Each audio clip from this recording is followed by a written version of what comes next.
Islam, everyone. Assalamu alaikum. Veda Makam. Miyam. Veda Makam, coming to the light. Miyam, I shall come into the light. How everyone's doing today? Who has my book, Moors and Masonry? All right. We just want to, have you begun reading it for those who have the book? Not yet? Jay, tell me what are your thoughts on the book?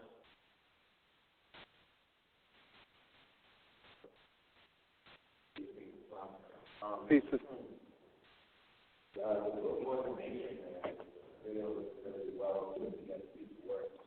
Really outlines a lot of the history that people are exposed to during the time when we're supposed to be, what they say, enslaved, being shackled and brought up ships.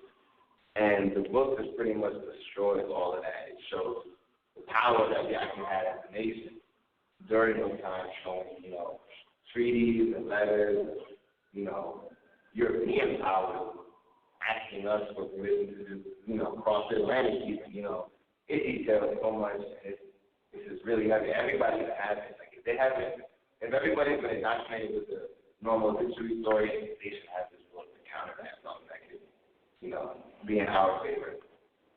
And it's just factual. There's so much documentation in there, and citation is just, you can't really just write it off. I ain't gonna believe it. Like, there's so much stuff that's cited. Like, it's too heavy. Everybody needs it. My personal point of view. Yeah, right. That's what I'm asking. Anyone else? So you just got the book. Okay, you want to? You good? All right. Anyone else? All right.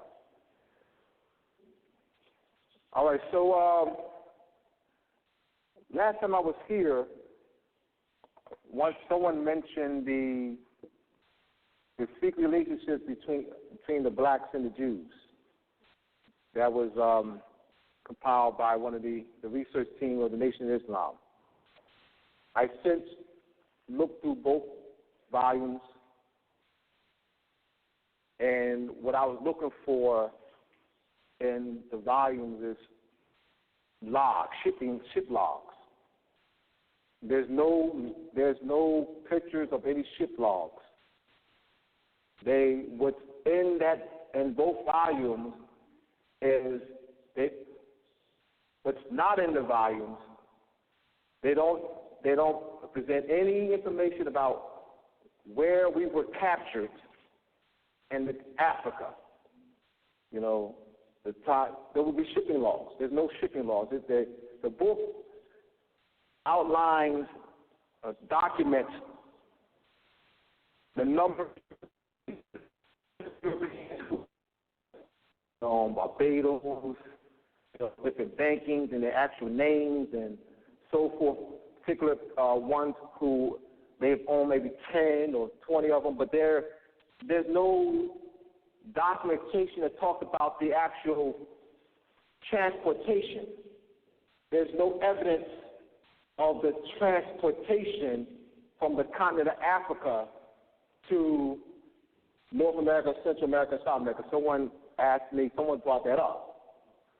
Someone a month ago when I was here brought up the secret relationship between the black and the Jews. So I said, all right, I'm going to look more into that. And I did. There's no evidence in those volume of books that proves the actual transportation. The documentation only deals with our already being here and the number of the Europeans who actually own us and their names. But not, this European transported, and here it has the shipping logs. It's going to be shipping logs. The only evidence that we could present would be shipping logs, because that's where you would get the information from. Shipping logs would have all that information in it. The shipping logs would have the names of the crew members, the numbers of people who were captured and where they were captured, all right, when they set sail, that's not in it. That's what I was looking for. And someone said that that would be in there. Not in there. So what I would like to have any African scholar who has been studying that to let me know where I can find shipping logs. I need y'all need to ask for shipping logs. When those who are on that we came on slave ships, they present, oh yeah, I saw a ship. That proves what? Then you went to a museum and you saw a ship. Does it have the shipping logs at the museum? That this ship was on X amount of voyages, the time, the dates of the voyages, the number of us who were captured. I don't see any of that information. You see, when you go to museums, you'll see the type of chains that the Europeans use, the ropes that they use to lynch us with, to beat us with, but no actual evidence of the transportation. I'm looking for evidence of the actual transportation.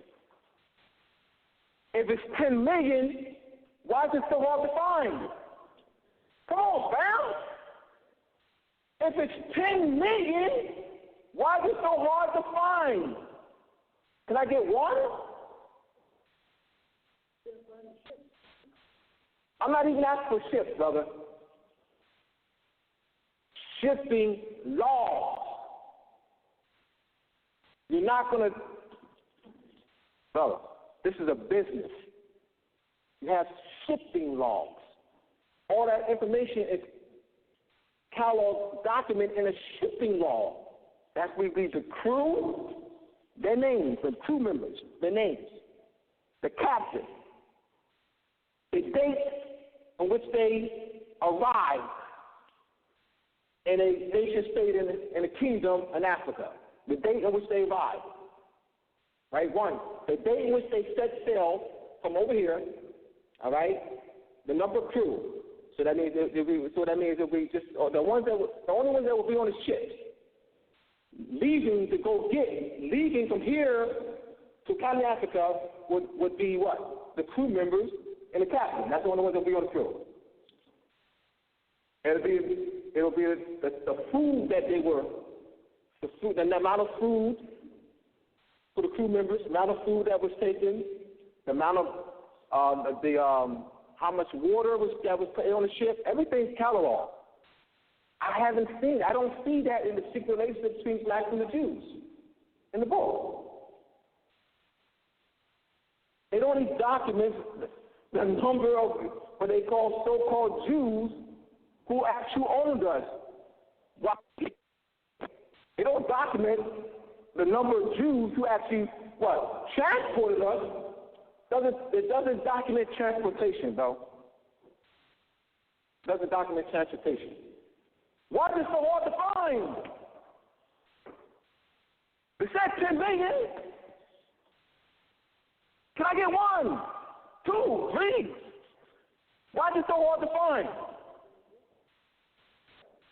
Please, there's a question over here. Wouldn't that information be at the Library of Congress? I'm asking, would that information be at the Library of Congress? Well, I'm saying information should be in books written by scholars who push that we came from slave ships. So many scholars have been pushing that for over the years. Information should be in museums. I guess it would be at the Library of Congress. But they're building a whole case on that. Where's the evidence? Where's the evidence?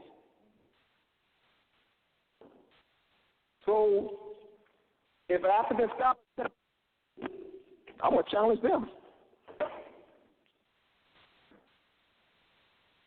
I'm going to challenge them. Challenge me, please. Challenge me, please, to an open debate. And let my man record it. Challenge me to an open debate. Any African scholar, challenge me to an open debate. I will ask, and I will ask the question 100 times. I would not allow them to skate around it. You know what I mean? But no. I will ask specifically for shipping logs. That would be a way in which you would prove the transportation. And I would ask it 100 times. And I would just stay on that. That's all I would stay on. Just stay on that. Because if you say that it happened, where's the evidence that it happened? I haven't seen any evidence of it. Of course, our people are not looking, they've already believed in the story. So they're not going to ask scholars these questions. They already believing it. They show you one or two ships and chains and things like that. But no evidence of actual transportation, all right? What I have is evidence that the Moors controlled the seas during that time period. Admiralty records, naval records,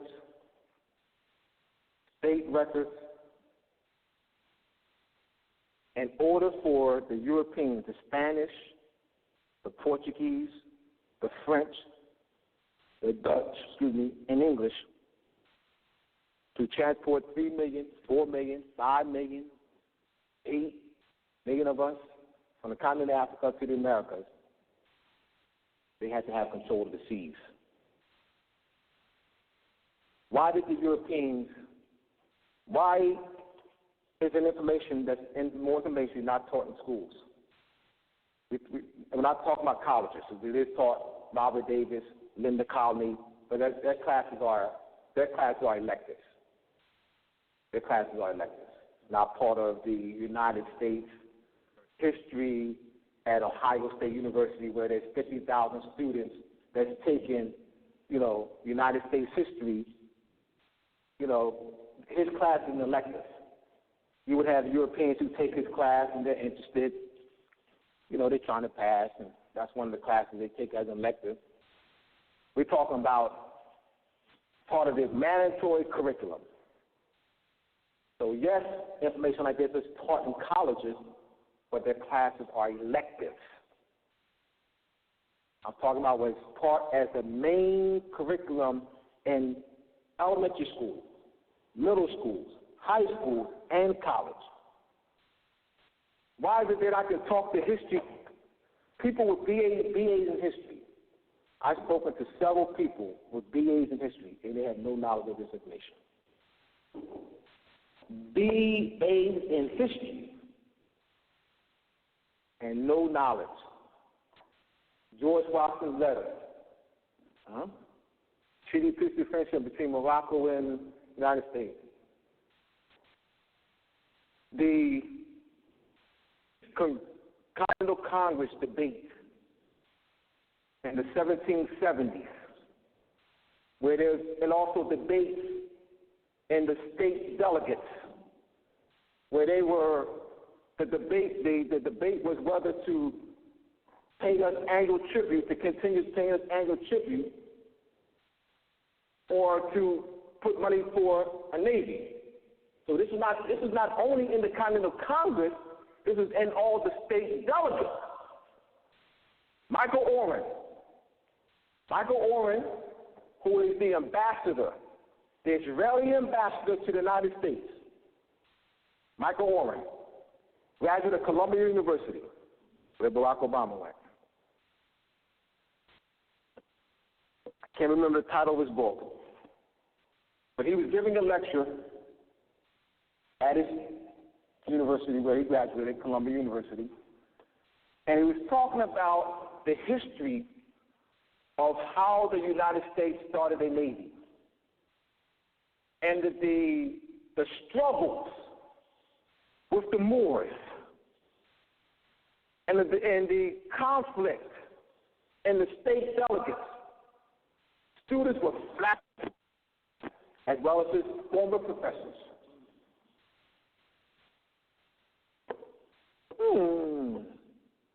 Why would students be flabbergasted? Huh? What's the motive of the cover-up? We're talking about major events, major historical events that even affect what's going on today. So you can't properly analyze what's going on today, and those who don't know, because what happened in the past has the regulation of what's going on today. I found out that the Navy doesn't have a mess hall. I thought that it was all called mess halls. I thought it was called mess halls. It's called mess halls in the Army. But it's called, no, they don't use the word mess hall. I know somebody who went to the Navy, bro. I know someone who was in the Navy, and he said they don't use the word mess hall. All right? He was in the Navy for 8 years, and that was 20 years ago. They use mess hall then? Yeah. All right. But why don't they use it now? All right. Galley? All right. They use mess hall then. Where you going? All right. So the Continental Congress allocated $10,000 for three frigates in 1795. You know, to build an army is expensive. You're talking about frigates. You're talking about training.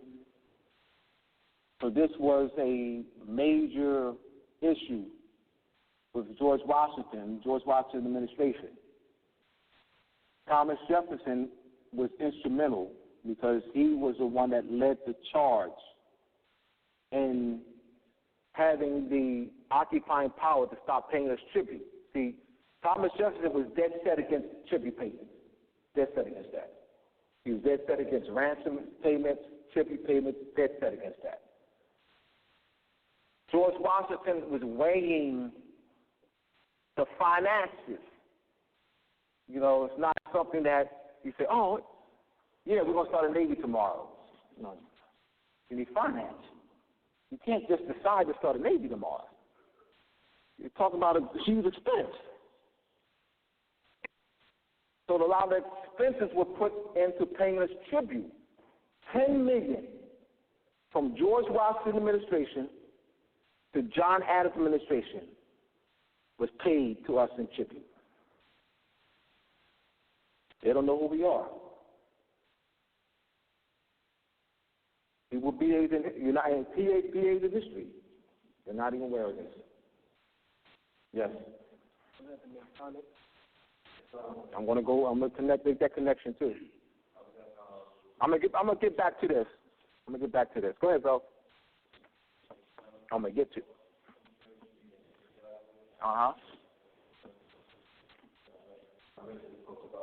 gotta stand next to you. Talk louder. They have to hear you.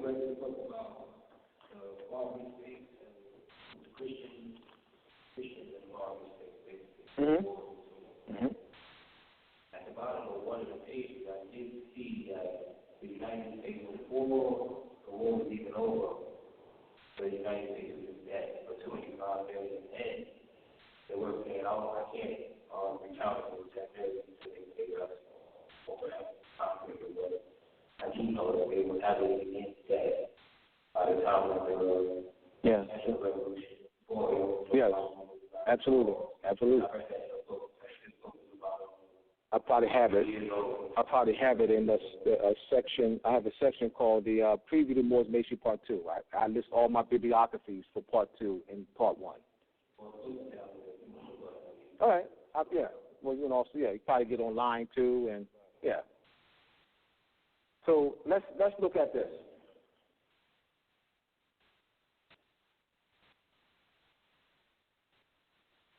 So we got to be clear, family, that this is our government.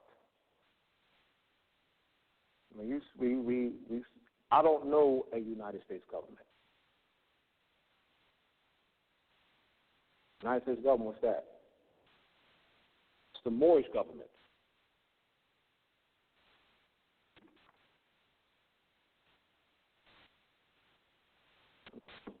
I'm going to give you, let's look at, we have the ancient Arabic order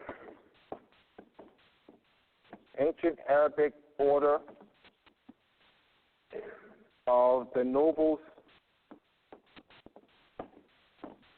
of the mystic shrine. They have the mystic order of the veil prophets of the enchanted realm. All right, let's look at what they have in common. The mystic order of the veil, their ancient Arabic order was established in 1872. The mystic order, called Grottos, Grottos, was established in 1889. Established.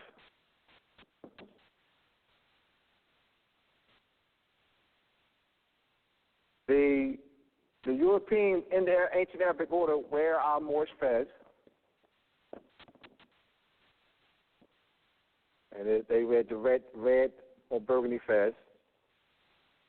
The Grottos wear our black Moorish fez.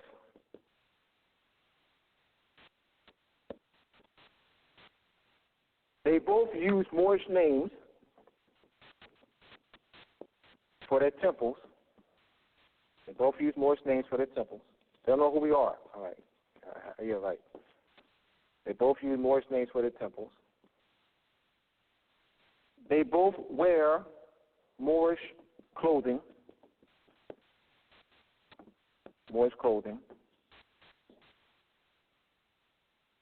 Also turbans too, and for turbans. Also turbans too, because you'll see them at times if they're in the parades. They'll have the Moorish turban as well. Some will have the Moorish fez with the turban wraps around the fez. All right. So they both wear Moorish clothing. All right, Moorish clothing. But they don't know who we are. All right. That's why I don't respect those freedom groups. I don't respect them. I don't respect those freedom groups. I don't care what information they're putting out. So why? I went to a meeting about 20 years ago, Emily Ford's house, European, and Ross McGuire knows who she is. Emily Ford, a European Irish woman who attended a round table class. And there was a few Moors who were going to her house for classes. So she attended the class at Brother Alim's house at Camden. And so I went with Yama to transition. to Emily Ford's house for a meeting. And there were a bunch of European males there, a few European women, and a few nationalized Moor were there. So during the course of the class, the topic of Dred Scott came up. So I raised my hand, and I made the issue that Dred Scott was not his proper person, and he was classified as black or Negro, and he was plaintiff in error because of his negative status. After the meeting, before the meeting, they were yucking it up, touching my hand, welcome brothers. You got to get because it's important to know that. Got to put everything in context. You know, welcome me and everything before the meeting, before the class. After the class, European males dissed me. They didn't want to talk to me. All right, go ahead. You can respect if you want. That's fine. All right, go ahead. You go ahead. All right, you think they can help you? All right, go ahead. Keep on believing that. Keep on doing that. As long as you talk what they want you to talk, they'll yuck it up with you. As long as you say United States Republic, they'll yuck it up with you. Press your hand, that, high five, call your brother. You.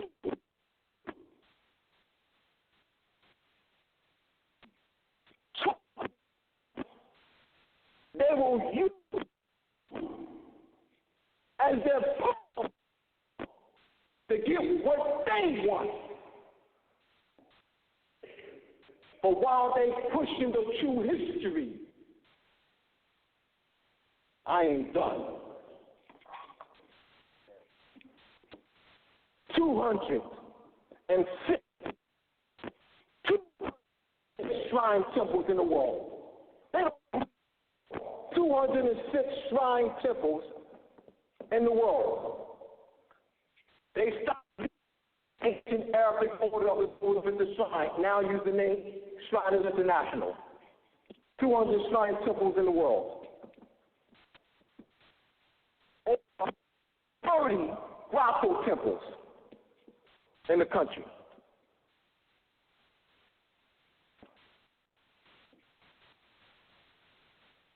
I sent it to you, Jay. At the 1913, it was the 123rd Grand Session of the Grottos. At the 123rd Grand Session of the Grottos in 2013, the Grand Monarch at the time, there's pictures on the internet, where the Grand Monarch is at the podium with Moor's flags on, with Moor's name on the flag. And he has his hand over the heart, his heart, Islam. You don't know who you are. All right. I ain't done. Now, let me finish real quick. The Shriners' official greeting is what? As-salamu alaykum is the official greeting. All right, go ahead.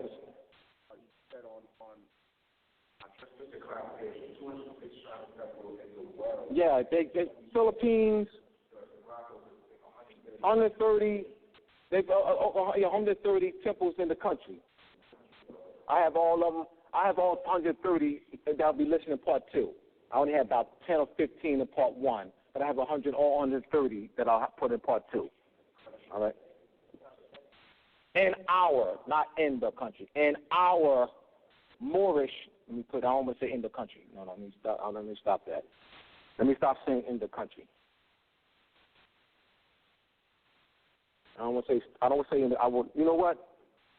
I will never, from this day forth, I will never say, ever say, from this day forth, in the country. I will never say that. If I say that, please take me, smack me over the head, somebody, please. What I will say, in our Moorish country.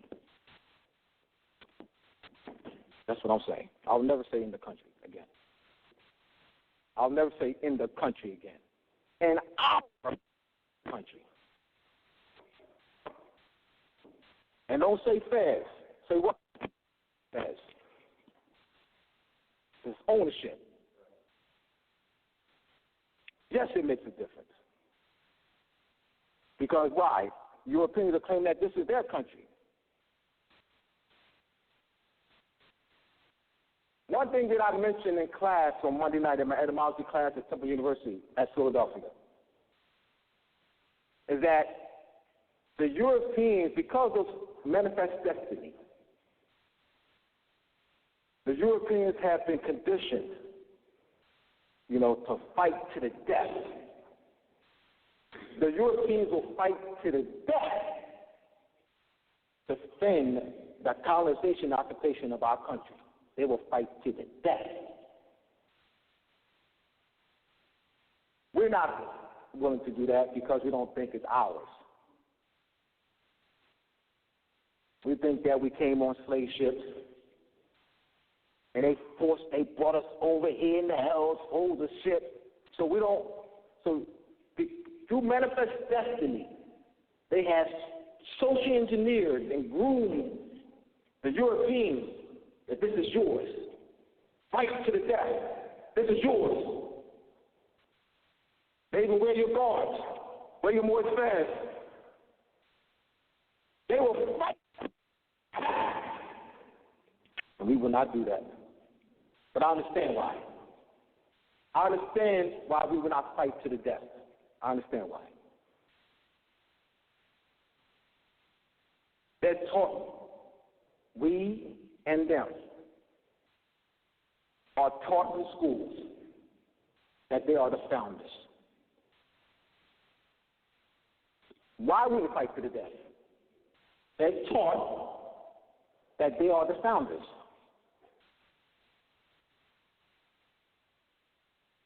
The history, the way the history is presented, it presents that they are the sovereign power. This is theirs. In fact, I brought the case up last month that the ancient Egyptian Arabic order known as Mr. Shrine that was established in 1892. That's the brothers, that's Prince Hall. Ancient Egyptian Arabic Order of the Nobles of Mr. Shrine is Prince Hall. Ancient Arabic Order of the Nobles of Mr. Shrine, that's European.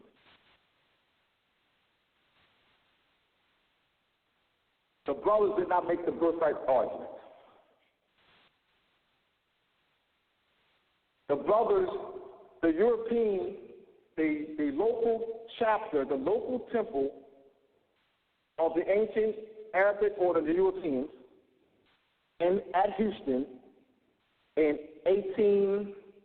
1911, 1912,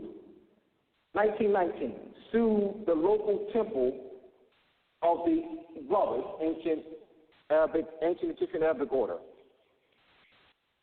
They filed an injunction restraining the brothers from wearing their Moorish fez, using their Moorish names. The brothers did not file a counterclaim. But they didn't. Their claim was that the brothers, that they had the right to establish a corporation based on the Act of Congress of May 5th, 1870. They never made the birthright claim. Never. They never made the claim that this is our. In fact, the Europeans in the case made the claim that the brothers were imitating them. Brother, I know it's hilarious. I know.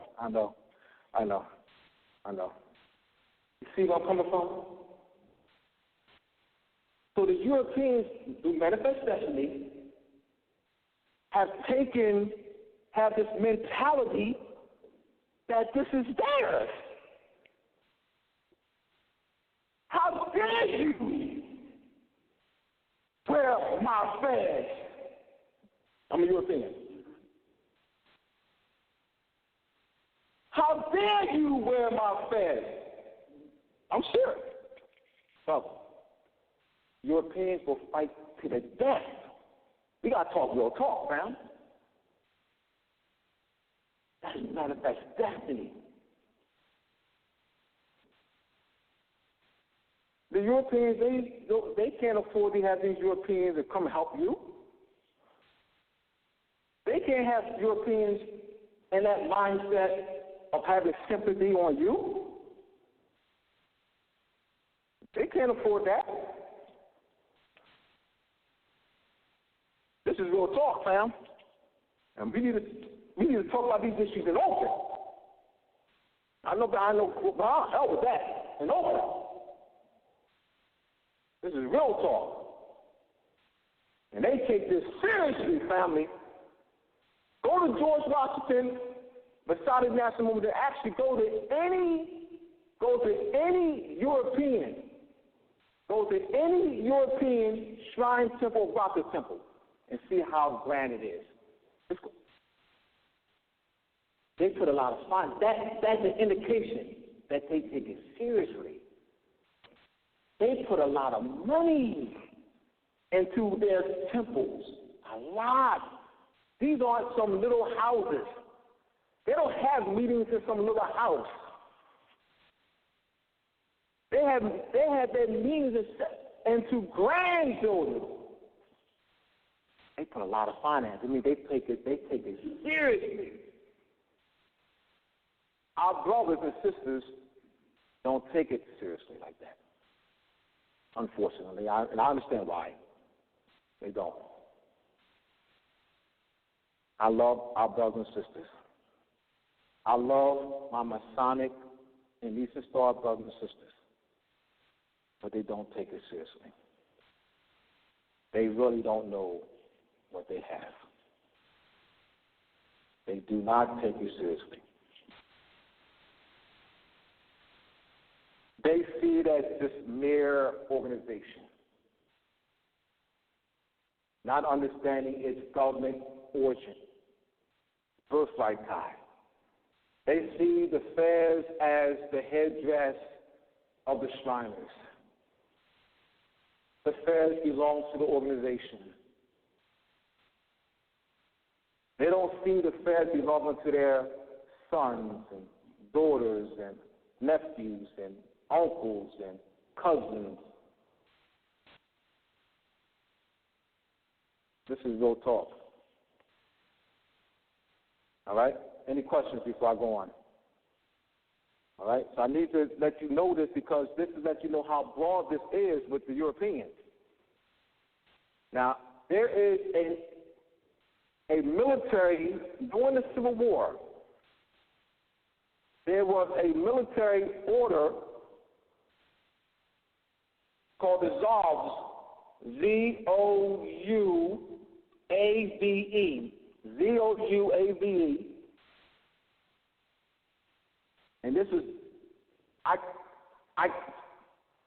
first came across this in the late 90s, but couldn't find any further information until recently. Guess what their uniform?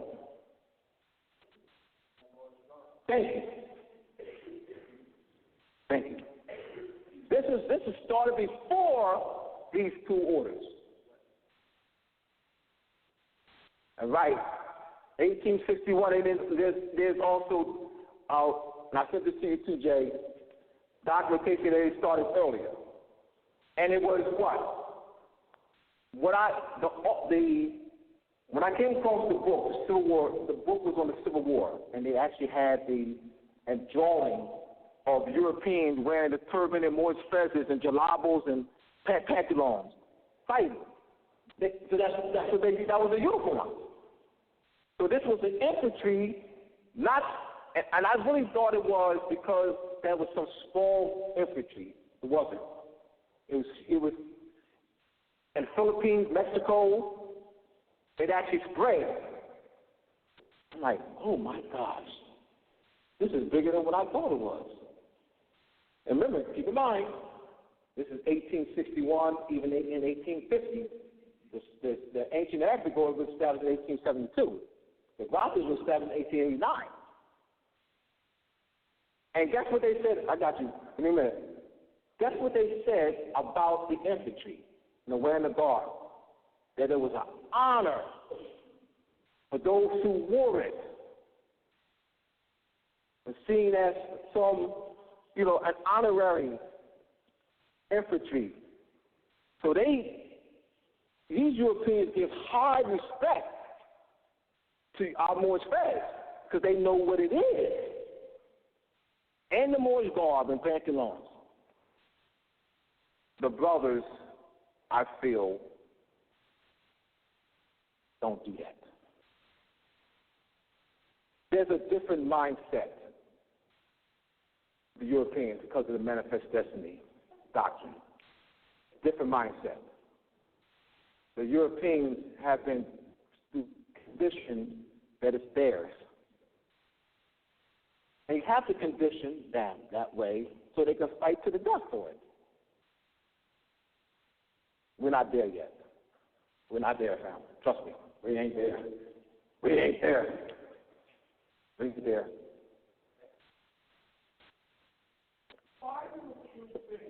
There. Manifest destiny. Manifest destiny. I mentioned, Gene, in the textbooks all across our country, our Moorish country, Europeans are taught that they are the founders of this country. Is that a fact? Can I get an arm around that? In fact, they show pictures of Robert Morris, John Jay, Benjamin Franklin, Thomas Jefferson, to our children as well as to European children. So you have the National Constitution Center at Philadelphia. People from all over the world attend the National Constitution at Philadelphia. And they have all these exhibits. Our founding fathers. I'm telling you why. This is real. This is social engineering. Our founding fathers. So our children go there on class trips. They say, we're gonna take the children to the National Constitution Center tomorrow for a class trip.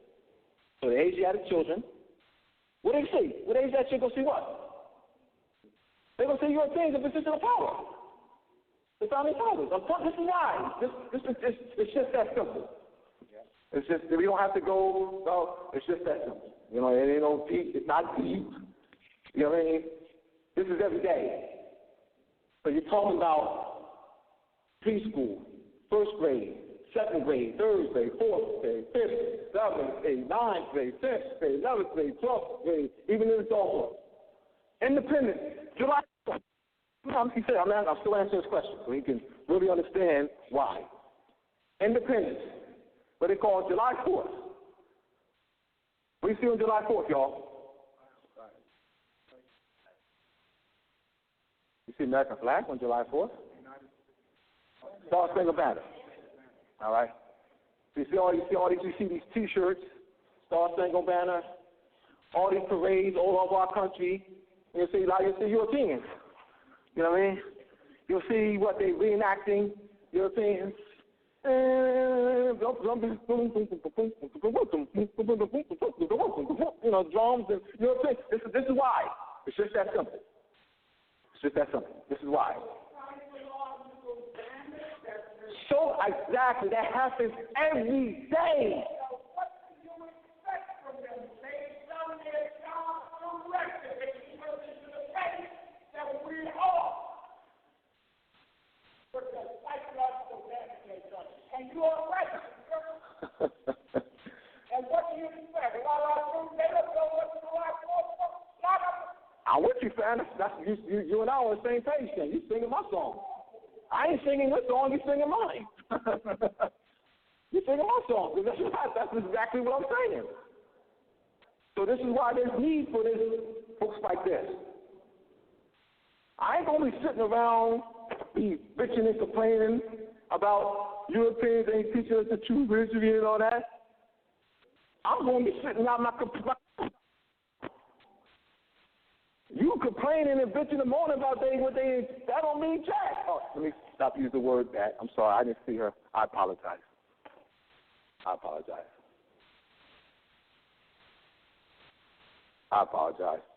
So I just looked over there. I said,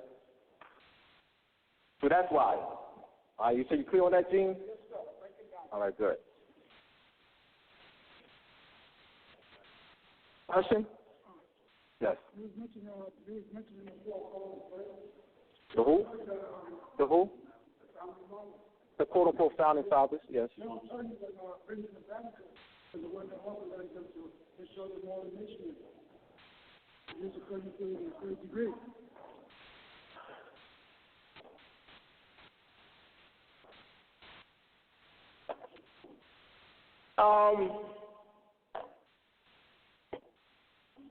A lot of that happened even before that, brother.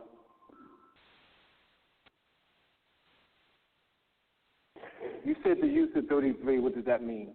So, all right, let me say this, brother. Hold on. What we have to get out of the habit of doing is assuming. You said use of 33. What does that mean? I know what it means. I'm talking about for those who don't know Jack or Jack. We can't assume anything. So when you say 33, what does that mean? My instructions, I've been brought here, right, that's just over there, Dr. Raya, to get out of talking like that. When we say 33, you need to what? After you say it, you need to explain it. Remember, we got to teach those who do not know. And some people here may not know what that means. You could say, juka buta buta. If you don't know what it means, what difference? I could say buta buta. I'm saying 33 degrees. What's the difference between saying 33 degrees or buta buta buta? If you don't know what it means, what difference does it make? If you don't know what's referred, what difference does it make? So we have to start clarifying, because we're assuming too much. We're assuming too much. That means nothing to those who don't know. 33 degrees. What does that mean? It means nothing to those who don't know. All right? So we want to we want to clarify things when we say something, clarify it. All right? I'll end up doing it, because since you said it, now I wasn't planning to do it, brother. Because you said it, now you're forcing me to do it. I'll do that a little later on. Now I got to do it because you forced me to do it, because you said it. All right? Any other questions? All right? So these Europeans are no joke. I don't expect them to be no joke. They're living off your virtues. They're living off your accomplishments. They have control of your birthright, your land, gold, silver, your government. So I don't expect them to be no joke. I don't have respect for those freedmen groups. I don't care back behind what they're putting out. All they put out the boys, all they put out the true history. You got Frank Joseph, yes, I can say his name. In 1998, Frank Joseph, who is the editor of the Ancient American magazine, Europeans, ain't that something? Europeans have a magazine called Ancient America? Europeans have annual conferences in the Midwest called the Ancient America Conference? Europeans? What does Ancient America have to do with Europeans? Please, I'll get the mic to somebody. Please, anybody. What does Ancient America got to do with Europeans? They got a magazine called Ancient America that they put out in the 90s. Wayne Mays. Wayne Mays is the publisher, and Frank Joseph is the editor-in-chief. I called Frank Joseph in 1998 and asked him could Todd and me submit an article for the paper, the next issue of the magazine. Let me tell you why I don't respect these Europeans.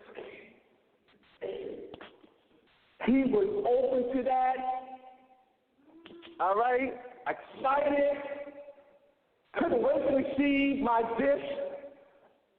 So I called Todd up. Todd, let's get some, article. I need an article from you. And I'll put mine in so we can send it to Frank Joseph. So, I mail it to him. Mail the disc. So remember the small 355, small, the disc, floppy disc. So I called him. Did you receive it? Oh, yeah, I received it. Now, he told me prior to my sending it that I had plenty of time. That I had plenty of time, all right, to get it in for the next issue. He didn't put it in the following issue. Yes, all right. So he said, now he started changing his tune now. He's all excited now. He wants to go, we didn't have space for it, and, well, first you said you had space. In fact, you were looking for articles. Now you get it, you don't have space. You go ahead and trust these Europeans all you want. Go ahead. You go ahead thinking these Europeans are for you. Go ahead. They will use you. I ain't done. Why are Europeans allowing the brothers and sisters in their lodges now? Why are Europeans, after all these years, after 100 years, they let us in their lodges? Over the past, why are Europeans letting us in their lodges? No. I said, why are they letting us now? Over the past 10 years, they're now opening their lodges up to us now. Why? Why do you think that? They're losing members. So they need you to save their lodges. They need you. They need your finance. They're not doing it out of brotherly love. That's not their motive. They knew that you are a pawn. You think they're doing out of brother? They've been losing members for the past 20 years. So they got to say, you know what we can do? Yeah, we can let the blacks in. And we're going to take their finance. So we got some of our brothers. Man, I now belong to a white lodge. Ooh. Man, I is somebody. I is somebody. See, I don't attend no black lodge. I attend a white lodge. See, those blackies over there, I ain't got time. I attend a white lodge. And I'm not making this up, fam. I'm in the circles. I'm not making it up.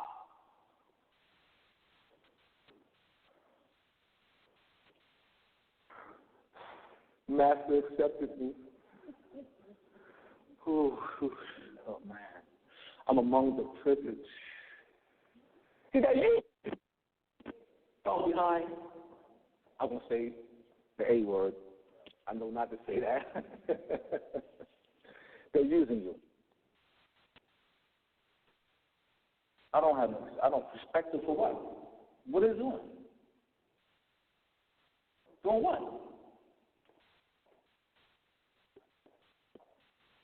When are they going to start saying Moorish Republic? When is European Freedmen Groups going to start saying Moorish Republic? They going to stop? When are they going to stop saying United States Republic, and when are they going to start saying Moorish Republic? When are they going to start doing that? They don't know who you are? All right. You know what? Y'all can believe that if y'all want. Y'all can believe they don't know who you are all you want. I ain't believing that. All right? So I'm going to move right along. And I'm taking this approach so you can see the magnitude of this, the magnitude of our power. That's why I'm doing this. The magnitude of our power, that the Europeans take this seriously. Our power is great. They know who we are. All right. In 1569, so what I'm going to do is I'm going to parallel the Spanish bulla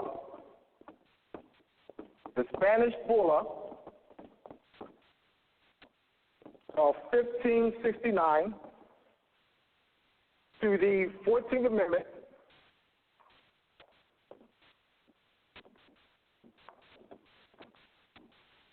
of 1868.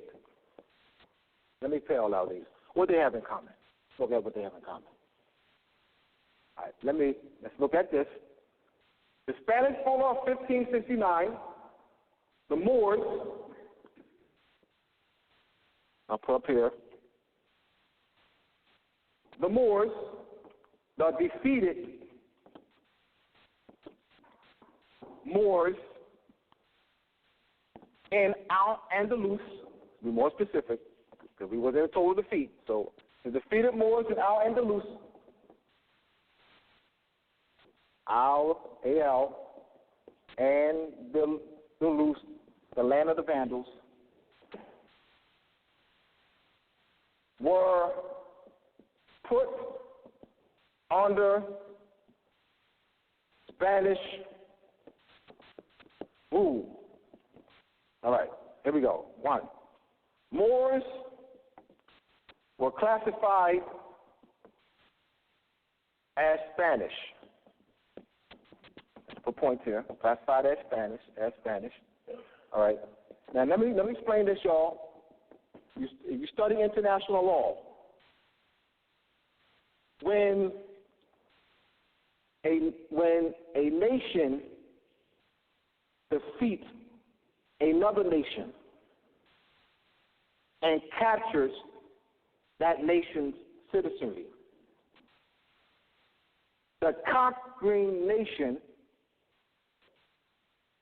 will confer citizenship upon the defeated nation. An international law that is called subjugation. All right? That's important because I'm paralleling the 14th Amendment. Come on, freedmen groups. Where the European freedmen groups at? Where are they? So next, the 14th Amendment subjugates the Moors. So same process. So they took, because it was already done. So we're subjugated. The 14th Amendment subjugates us. Subjugates the Moors. All persons born or naturalized in the United States all persons born or naturalized in the United States are subjected to the jurisdiction thereof. Can someone get that for me? All persons born or naturalized and subjected to the jurisdiction of the United States are citizens of the state and the state wherein they reside. What does that mean? Let's analyze that in the context of 1569. Yes. Yes. Does that mean, like, once your mom, like, once you were born in the hospital, and your mom had your baby, and she finds that birth certificate? All right, let me do this, sister. What I'm doing, yes, I'm going to get more detail with that, but let me do this. What am I doing is I'm paralleling the Spanish bulla of 1569, which is the act of subjugating the Moors. This is part of the Inquisition. This is also Inquisition. Inquisition. All right? So this is an act of subjugating us. As I said before, when a conquering nation defeats a nation, they confer citizenship on that defeated nation. That is called subjugation in international law.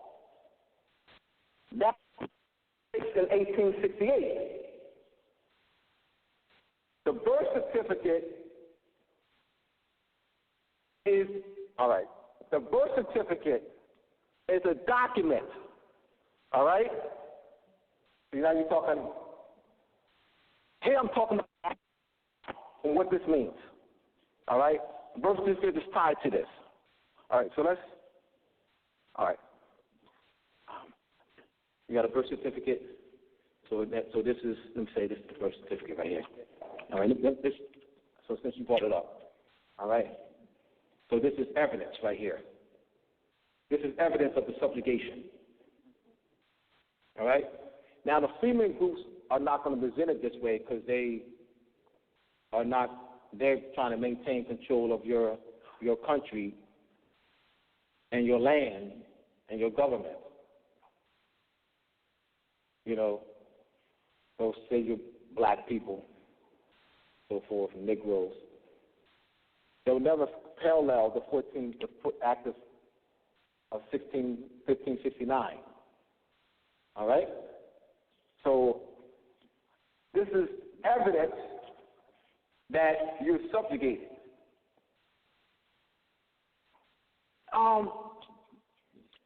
You got a birth certificate so we show proof of citizenship? Come on. Look. Can I see your birth certificate to show proof of citizenship?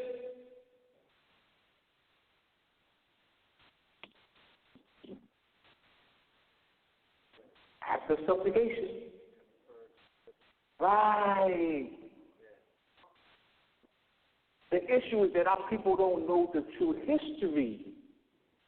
They think they came on some slave ships, quote-unquote slave ships, they were transported by the Spanish and Portuguese, the Dutch and the French and the English from the period of 1800s. And yeah, they forced us over here and they forced us to work, you know what I mean, and cheap labor, free labor, and all, that's, those Afrocentric folks talk like that. All right? Yeah. Thank God, man. The 14th Amendment made us citizens. They really believe that. They have no idea what they're talking about. They have no idea that this is their land. They have no idea that they are the sovereigns. As the Spanish bulla in 1569 subjugated us, so is it with the 14th Amendment of 1868. That falls under Inquisition. So the birth certificate identifies you as a subject, that you're subjugated. And, you know, you got to use that to get jobs, you know, get your children into schools, get hospital care, Medicare, whatever, different services. Am I right? Am I right, y'all?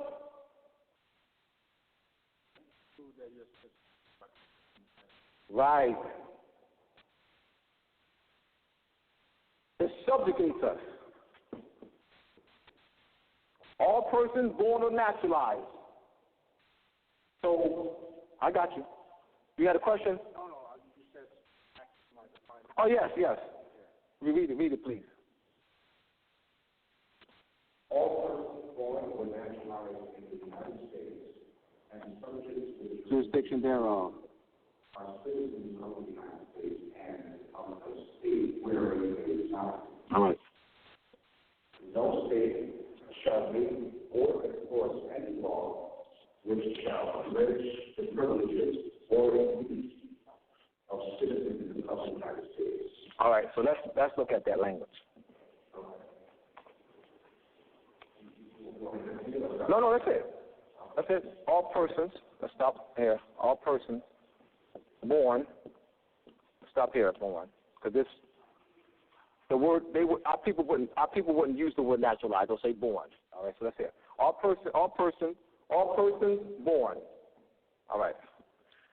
Now, the general public, both Europeans and Asiatics, Moors, classified as black, Negro, colored, Latino, Spanish, Puerto Rican, Indian, African American,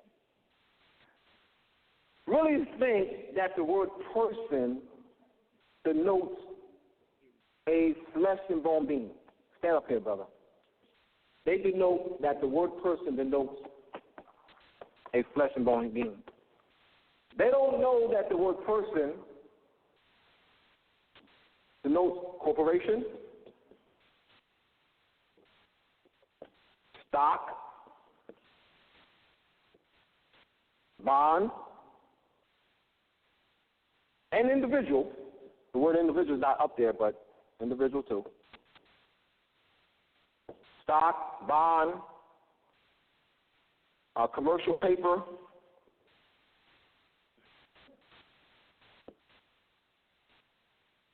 note,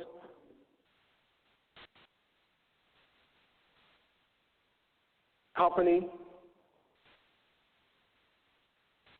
proprietorship. All right? So, legal fictions.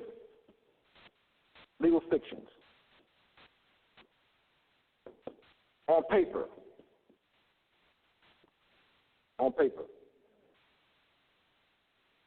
The general public, both European and Asiatics,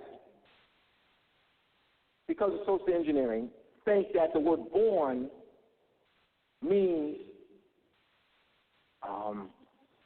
that they came out their mother's womb on a certain date. That was April 10th is my soul return. April 10th is my soul return.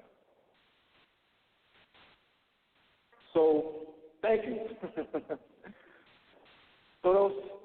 So my mom thinks that my son was born on April 10th, so she'll use the word born. She thinks that the word born refers to that she was lying on the hospital, she was in the hospital, and I came out of her womb. Doesn't mean that.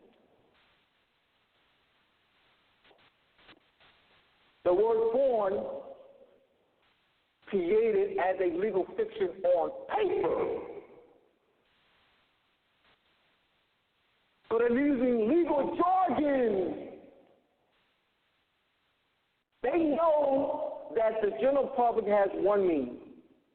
Person, flesh and bone human being. I'm a person, all persons stand, they think that.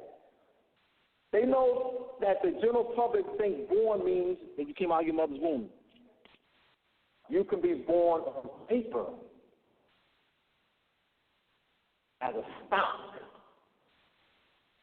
bond.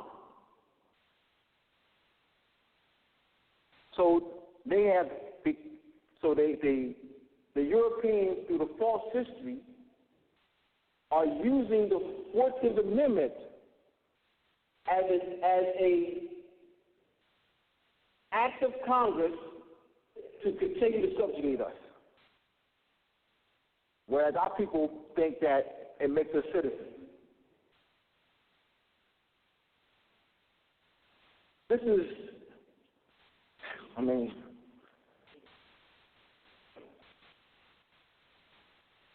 right? Any questions?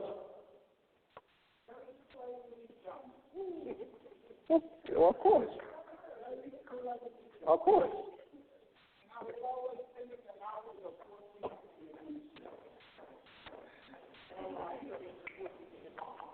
No, all right. Let me see. You are the flesh and bone human being. I'm gonna touch you. You're a flesh and bone human being. They create the 14th Amendment citizen on paper. You, flesh and bone human being, the 14th Amendment citizen is created on paper. So they get you to agree that you're that legal fiction. Paper. So you were born, the legal fiction is born on paper. That's how that starts. It's paper and traded in the stock. So the Europeans never ended the slave trade. Never ended it. The way we both used it when we were in power and when they were trading us till we were trading them, is that we would go into an auction, open field. So let's say it's the open field. And Ross and I, we're going to buy. We're going to buy y'all. All right? That's how it's done.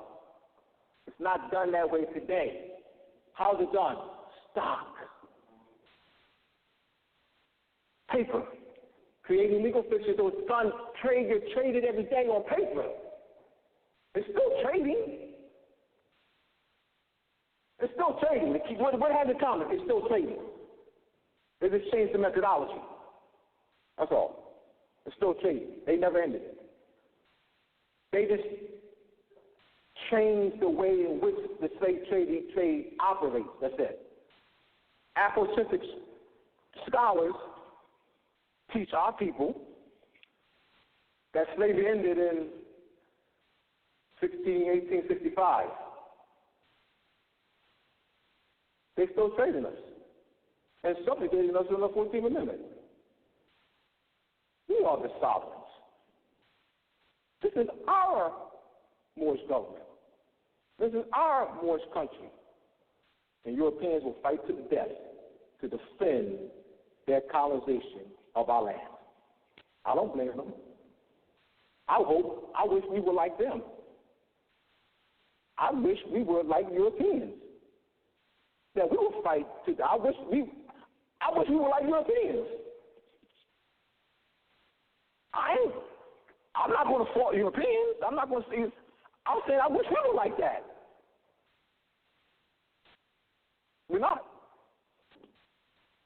So I just wish we were like that. I mean, that's the disappointing thing is that we're not like that. And we understand why. We already went through the why. All right? We're not like that. That's the disappointing thing, that we're not like that. They are like that. Trust me. Trust me, fam. They are like that. They ain't no joke. The disappointing thing is that we are a joke. They ain't no joke. We're a joke. That's a disappointing thing. All right? Moving right along. I'm just keeping it real, fam. Keeping it real. Call me whatever you call me, any name you want to call me. That's fine. I still love you. I'm just keeping it real.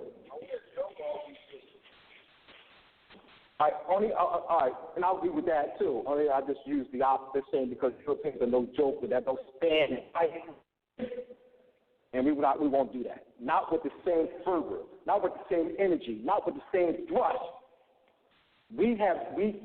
I'm saying we have not matched their energy. Their energy is that they will fight and they will defend. Yes, they will do that. We have not gotten to that point. And I've been involved for quite some time, so has Ross. I have not seen that. Maybe with a few of us, I'm talking about numbers. We didn't talk about 1 or 2, 4 or 5. I'm talking about thousands. I just said to you, I just showed you there's 206 shrine temples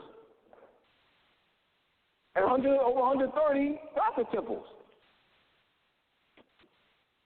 All right, you got something to make an announcement, Ross? No, I just thought you might find this interesting because it goes along with what you said. All right. Except for that's the case law because we know we're not resident within the right. state. Look what it says. The people.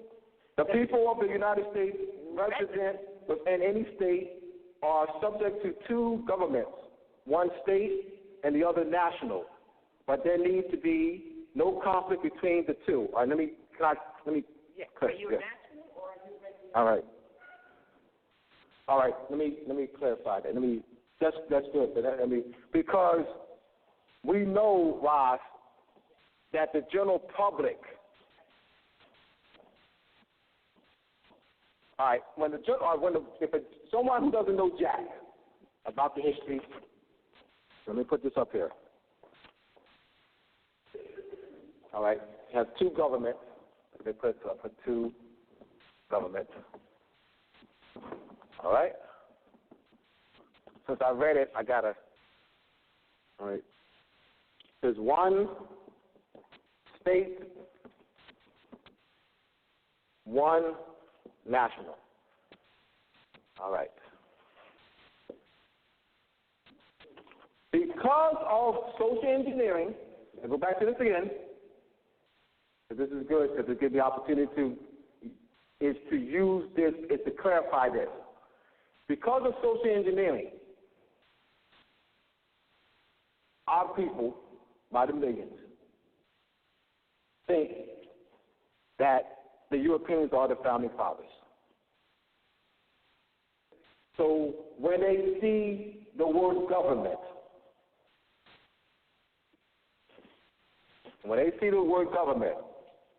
they thinking European.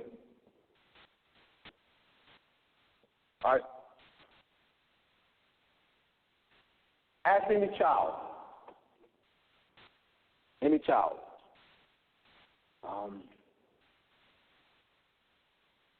Who are the founders of this government?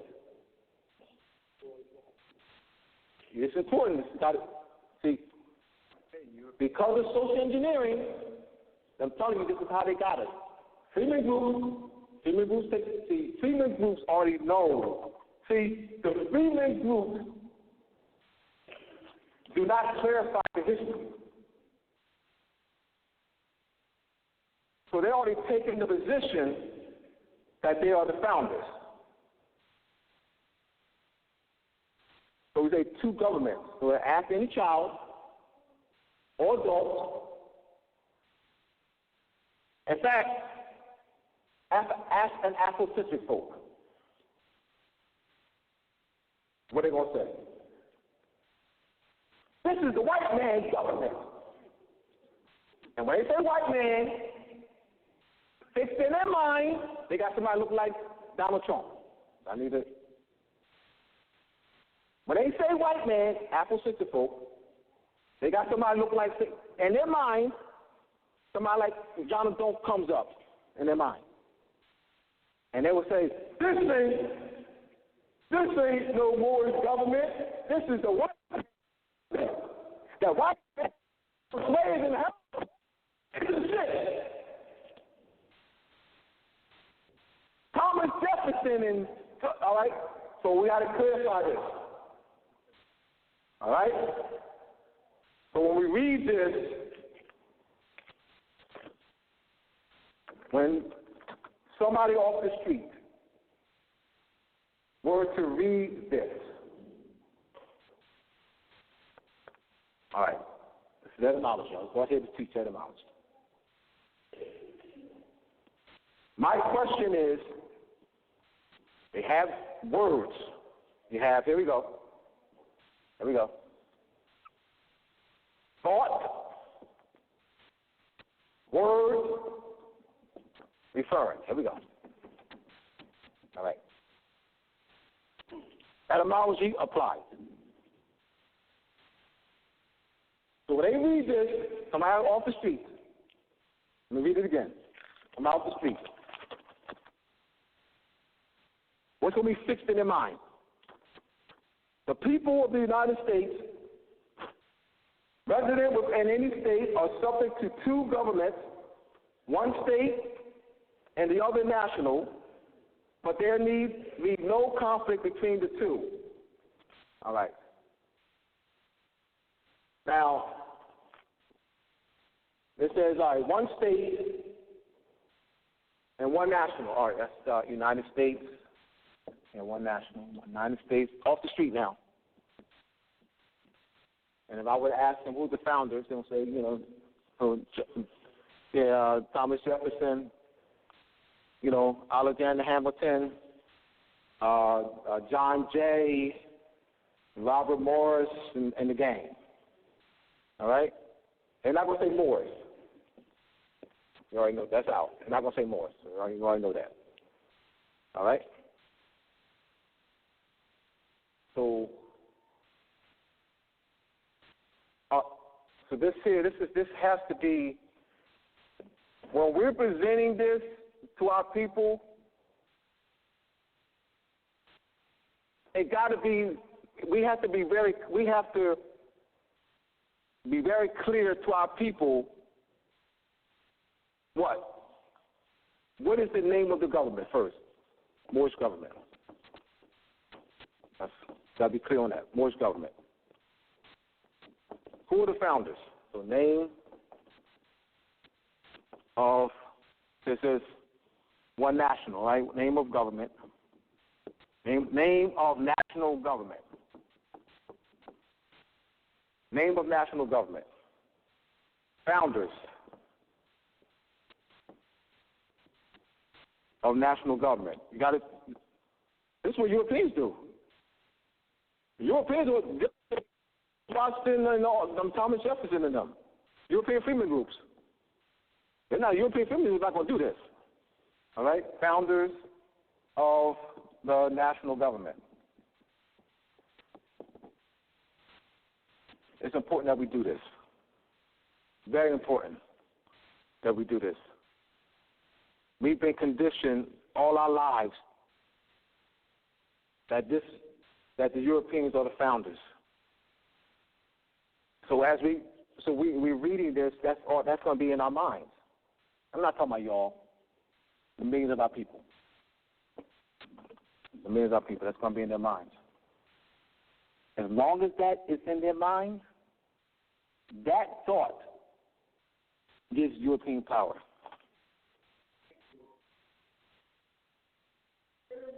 That gives them power. We talk about tremendous because we keep saying that this is their government, they're the founders.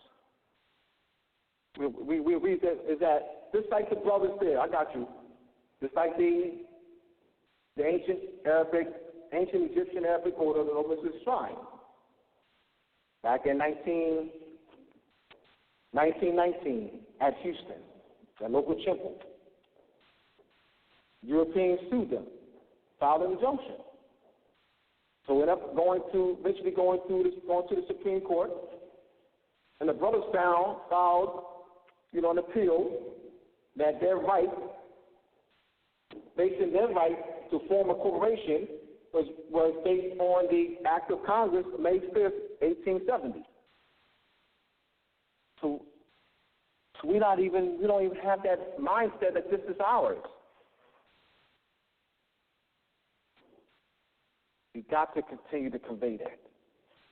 I don't know what else to say, family. We've got to continue to convey that. As long as we don't continue to convey that, the Europeans are going to have this power. Who's that? The substitute Egyptian ruler, yes. Why did he the substitute Egyptian ruler? I can't give you any evidence of why because you asked me why I think he said that. He said, give the poor people back their land. Yes. He said African Americans, yes. He's asking why though. What he said, what he wrote, the why.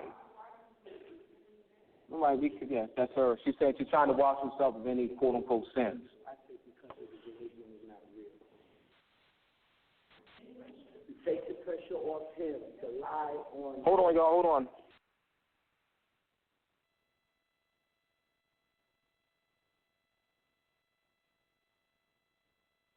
Because I have to answer, I'm thinking it's an emergency. That's why I have to say I apologize. So,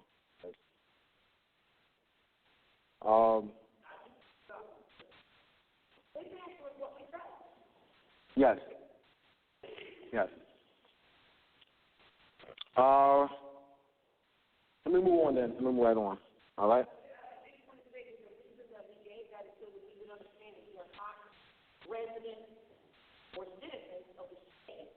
Oh, you are all right. All right. Let me explain that then. All right. Let me do that then.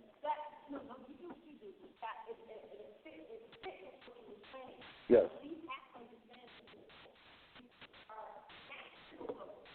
Yes.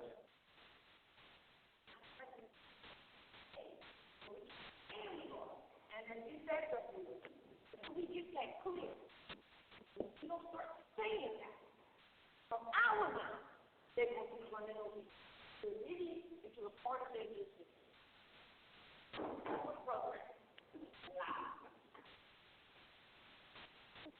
All right, let me what we got with time? We got to it. Say again? You have to tell a neighbor, at least one person a day, and tell that person is doing good. Yes. You also speak the definition of domicile opposed to residence. All right.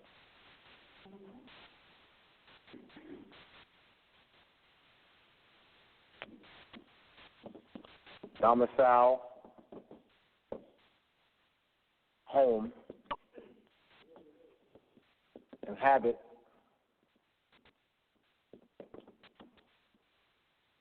habitant, all right, resident, falls in legal fiction.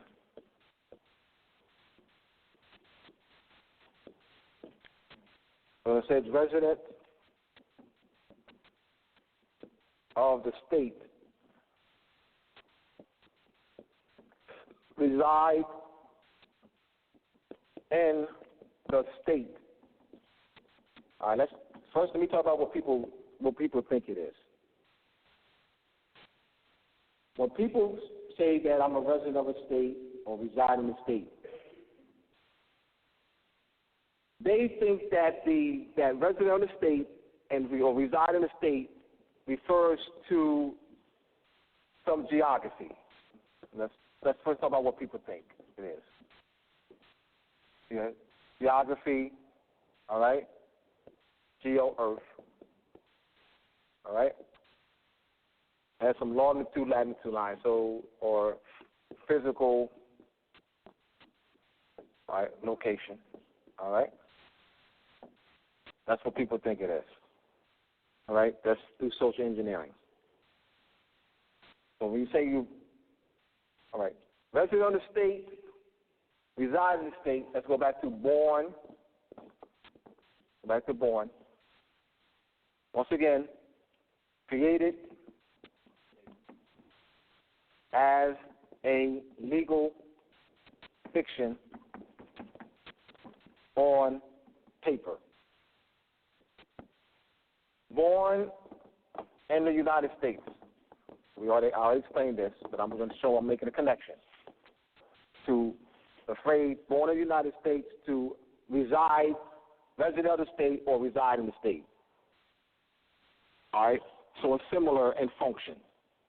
That its design is to create legal fictions on paper.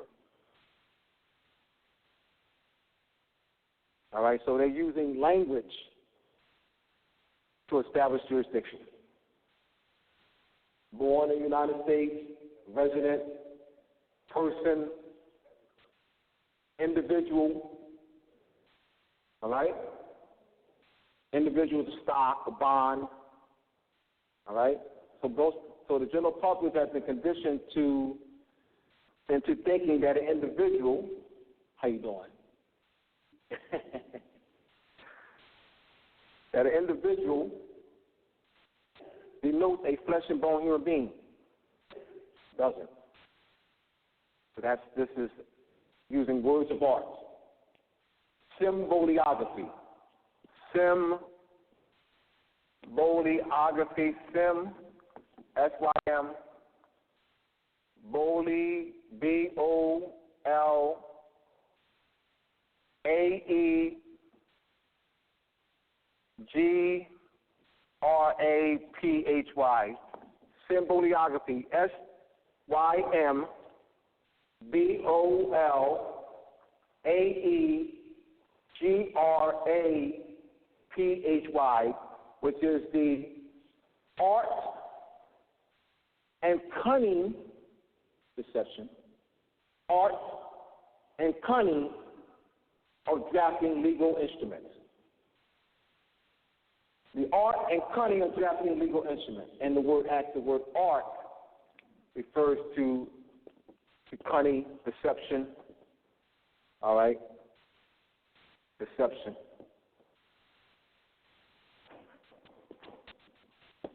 All right? So this goes back to symboliography. They are wordsmiths.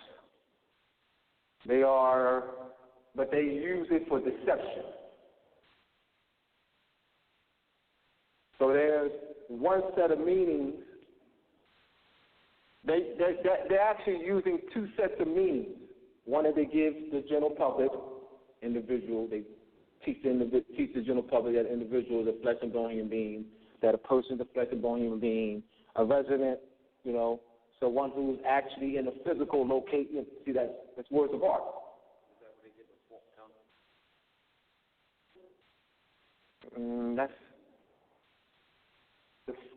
Because that's vague. That's vague. I remember, I guess, when I just say words of art, deception, Fork tongue. I try not to use words that's ambiguous or vague.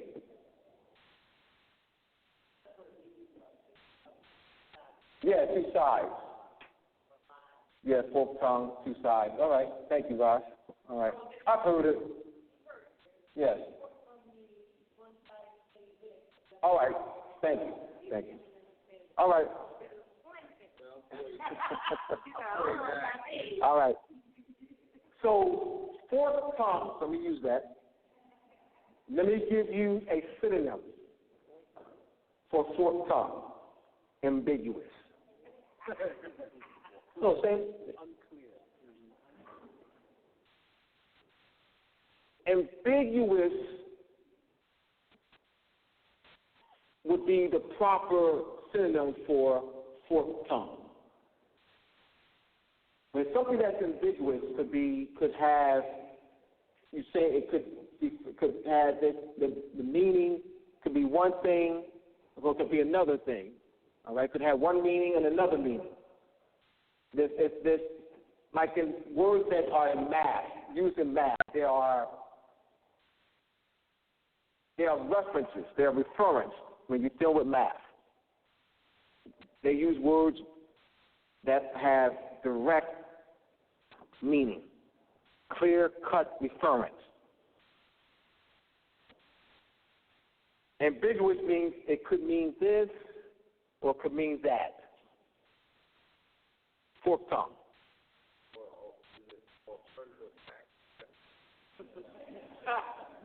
I don't know what that means. All right? So did I clear that up? All right. All right. So, say again? Oh, yeah, I agree. It's important.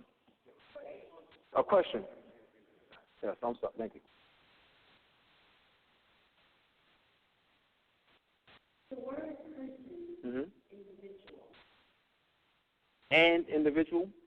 Person, individual, Oh. corporation. All right. Etc. Synonymous. Synonymous. Yes.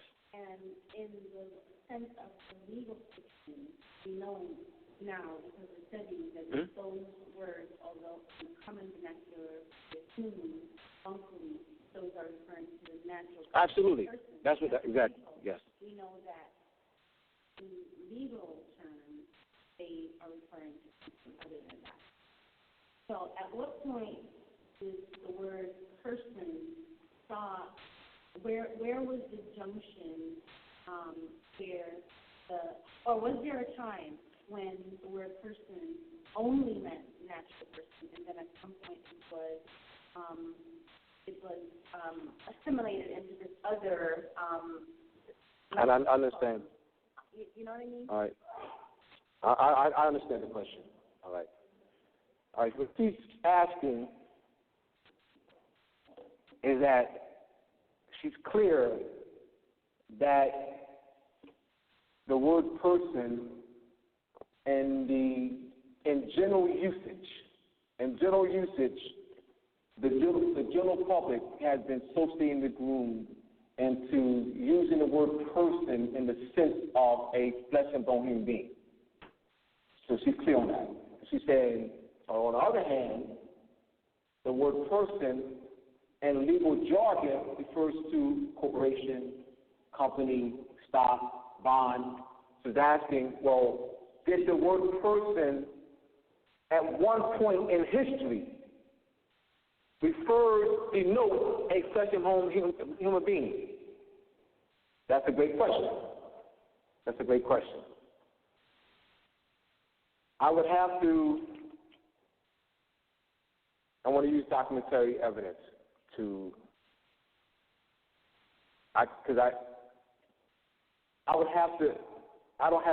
I have to do some research on that so that I can give you documentary evidence. My saying yes or no means nothing. You know what I'm saying? But there is something that can help her understand what you're saying, and that it means corporation. No, she's clear on that.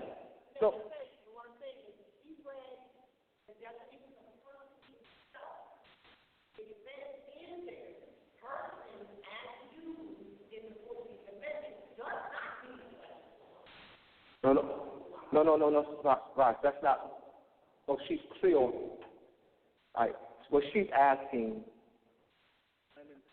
when in history, was there a time in history that the word person referred to a flesh and bone human being? That's what she's asking. It means mask. The etymology of the word means mask, as in theater. The mask. So let me give you the etymology. But I have to give you evidence of usage then. So you're asking for documentary evidence. To answer your question, I would have to present documentary evidence of historical use. Prior to it being used as legal as a corporation. That's what you're asking. I'm clear on your question. Etymologically, it means mask. Mask. So that wouldn't be your true self. I'll put a mask on. All right? So the etymology will give you clues, all right, that it's not your true self. That's the etymology. Okay. Then what I have to do is further investigation to find documentary evidence of use. All right? I want to see your question. I love the question. I love the question. Because that's how I think. The way she asked that question is how I think about words. I asked the same type of question she asked. When did this meaning come about? Has it always been the meaning? What political activity brought this meaning about? Who, when, where, why, how? That's the questions I ask. That's what she asked. I'm very clear on what she asked. Are you now? I'm clear. Are you clear on what she's asking? Yes. All right. Yes. So, in that, the word person originated. It means mask. What that means. Mm-hmm. Sounds like someone took the opportunity to take advantage of the fact that the word sort of had a suggestion of this alternate meaning in the first place. Mm-hmm. And so then that was appropriated. Since it means mass, because that's how they're using it now. Yes, yes, right? absolutely. So, then what we think of as a natural person or as a person, that concept actually has maybe a different word associated with it. Natural person or person?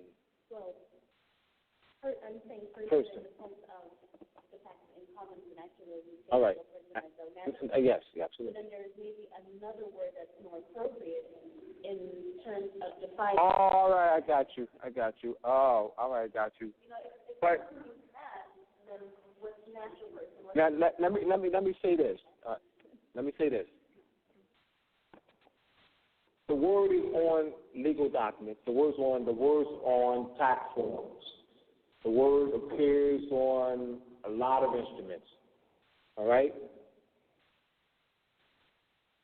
What I would suggest you do is to write the word term natural person and not person. All right? Natural person.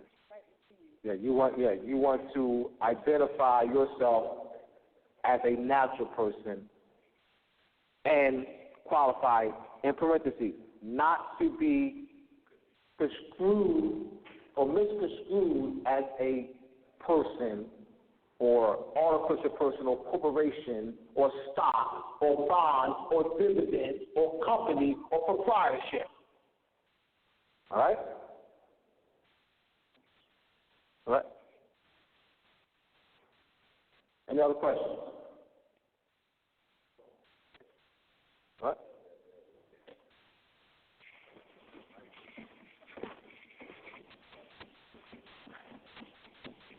And you put that on paper. You'll write that in parentheses. All right? Like the word nigger, I was reading this book, William Taft, that they were great.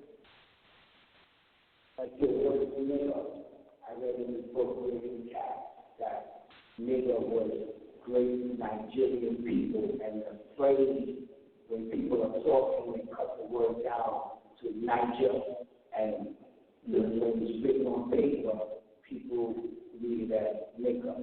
So the term nigger was a great term. I've always been bringing it up to people saying, listen, that word nigger is a great term for Nigerian people. All right. Let me give you the Indo-European root. All right. So nigger, those you'll read derived from the Latin, Niger, all right? Indo-European root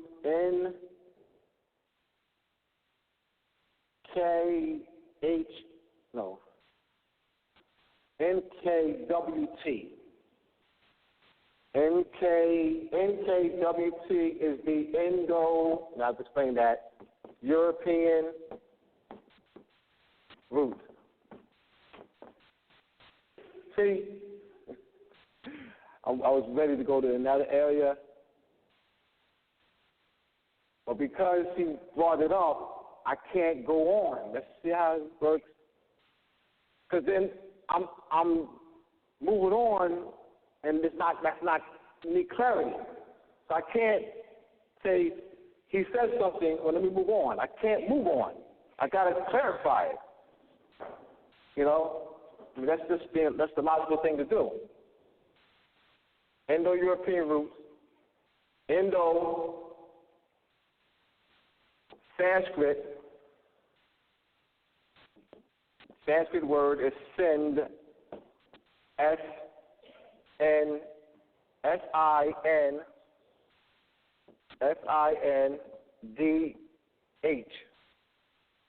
The Arabicized is Hindu,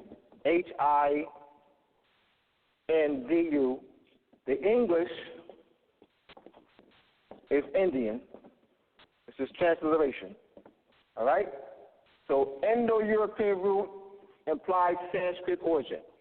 So the Indo-European root for the word nigger in Latin is N-I-G-E-R, is dark. How's that negative?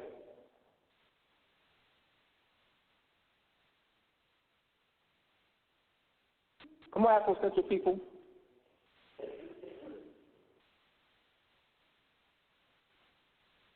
Where's the Afrocentric people at? How is that negative? Come on, explain it to me. I'll sit down. How's that negative? And how it doesn't apply to you? One, how is it negative and how it doesn't apply to you?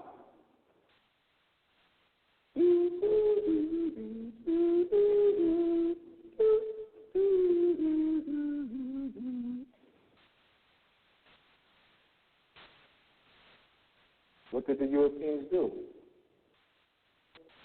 Why did the Europeans? Because if you ask somebody what the word means, they couldn't give you a definition for the word. No, I just gave it. Yeah, well, I said if you just ask those who are 60, 70, 80, 90 years old, what does it mean? They'll say ignorant. Yeah, ignorant person. They'll say ignorant person. But when did that meaning come about? When did that meaning come about? Yeah, but they'll get emotional. Because I understand language is very powerful, brother. They'll get emotional. And those, particularly those 90 years old, 80, 70, they'll get emotional. Because the Europeans, we can recount the Europeans calling us that, and what went after that was negative acts. So we associate mention to the word nigger. We associate killing, mistreatment, being sprayed with holes. You got. What is the emotional connection? What are they associating with the word nigger? Being sprayed with holes, being made to sit in the back of the bus, being lynched. So that's real. But that's not the meaning. Now the question is, what's the motive of the Europeans? What are they hiding? Does this word have a older meaning? Why did they take the word nigger and twist it? Why that word? Why that word?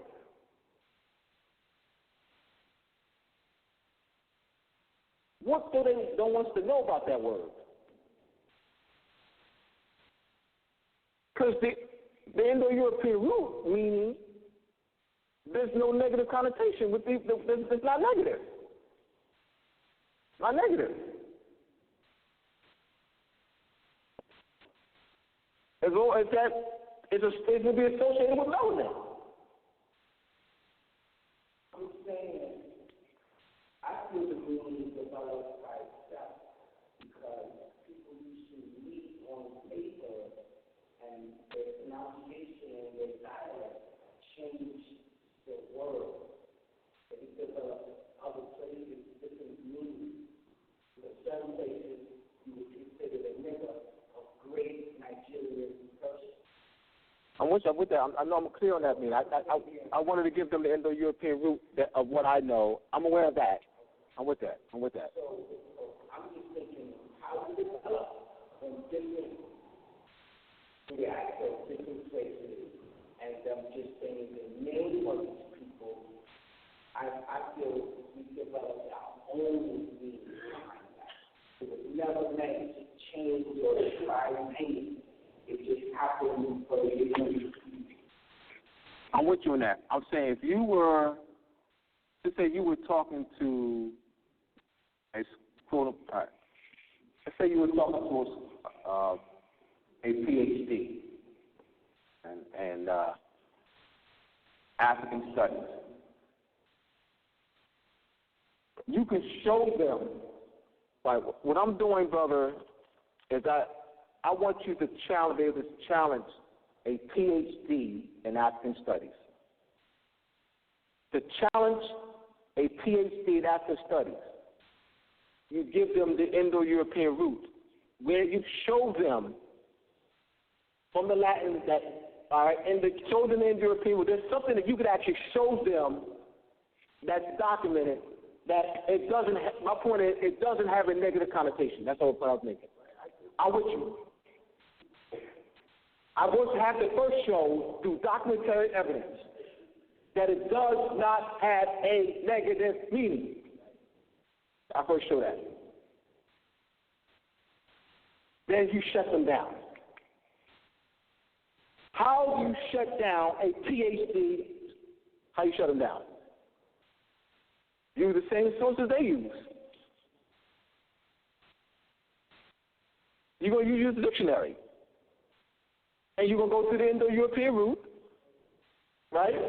Niger, nigger, Niger, when it's adjacent to the Indo-European root, and it'll give you this. That's how you shut them down. Then now they would have to use what? To say that you don't know what you're talking about means nothing. They would have to dismiss this. How would they dismiss this? They would have to show you through the same sources. They would have to show you through the same sources that it doesn't exist. They have to use the same source. That it doesn't exist. It does mean what you're saying. I'm not disputing that. All I was first showing is that it doesn't have a negative meaning. All right? And we'll move on after your comment. My main point of it is that we accept it as a negative meaning. We get offended when we hear the word nigger or call each other nigger. We correct each other. So why do we accept it? See, all right. What you're doing, bro, you're looking at you're doing opposite. You're doing Margaret Mead. Margaret Mead was a English anthropologist, famous English anthropologist. Her theories were used and pushed. And Margaret Mead would do observations.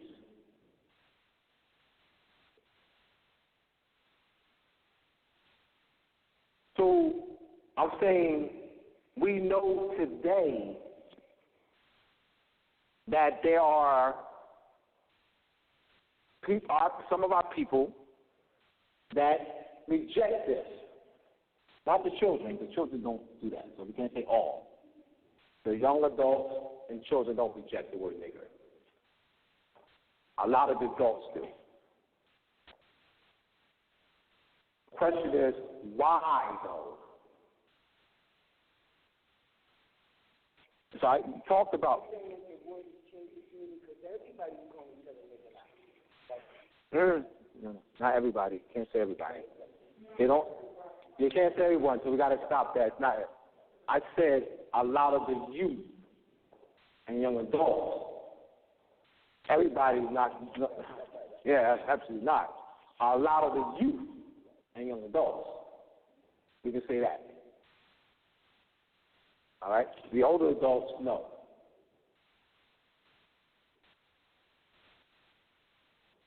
All right. So let me move on.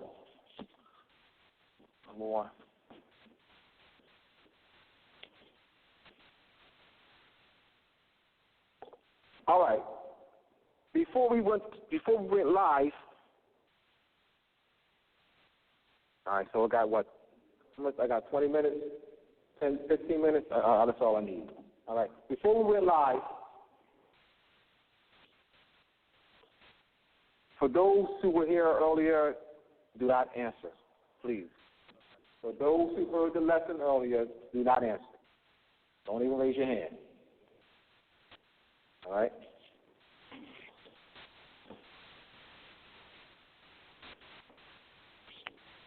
We have a cross, ruler. So I'm drawing on the board. On the left side, I have the word cross, a line in the middle. On the right side, I have the word ruler, for those who are listening. A ruler. Thank you. Hey, I'm drawing a ruler on the board. All right, drawing a ruler on the board. I'm drawing a cross under the word cross. All right? I'm drawing a towel, which is, they call the letter T, which is the towel, T-A-W and T-A-U. Now, I'm going to ask this.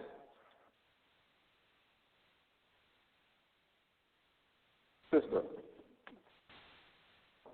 would you ever wear a ruler around your neck? No, I wouldn't. And notice how she said it. No, I wouldn't. No. Why not? Because it's not something that I would think to wear. I mean, how are you going to wear a ruler around your neck? It's just not logical. No, I'm sorry. Let me be clear again. Mm-hmm. Would you ever wear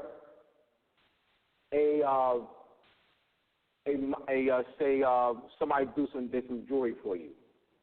All right, all right, thank you. Thank you for that, because then that wasn't clear then. All right. Yeah. Mm-hmm. Somebody did some jewelry for you, and they made a ruler, so you can wear around your neck. Okay. And, which can be done. I mean, I'm not saying that's far-fetched. That can be done. If it's jewelry, if it's gold, yeah, I'll wear it. A ruler, and a ruler, right. Well, it's small one. Small ruler, a small silver ruler. So a small silver ruler you wear around your neck. All right. Real silver. All right. Would you have a ruler printed on your hoodie? No, I wouldn't. Why wouldn't we have a ruler printed on your hoodie? Because what's the significance of me having a ruler on my hoodie? Would you have a ruler printed on your hat? No. Right. Would you put a picture of a ruler on the back of your car? I don't know why Buster is not here. Yes. Would you put a picture of a ruler on your face? No. Like either embroidery, decal, or no. All right. So we got no. The sister said yes. It was a silver ruler, a little silver ruler, right? Yes. It's from an architect. that might be something I would want to use to, you know. Earrings? Yeah. Earrings? Ruler? Something on the, you know. No. I might have think about All right.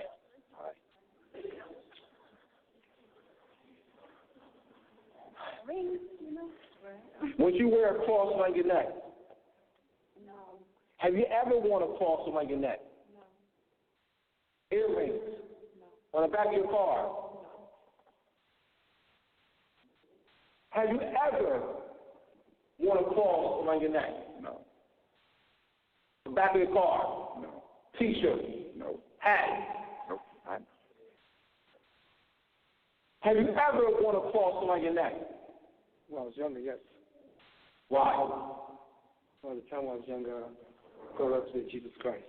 Right. Then develop it Jesus Christ time you're younger. All right.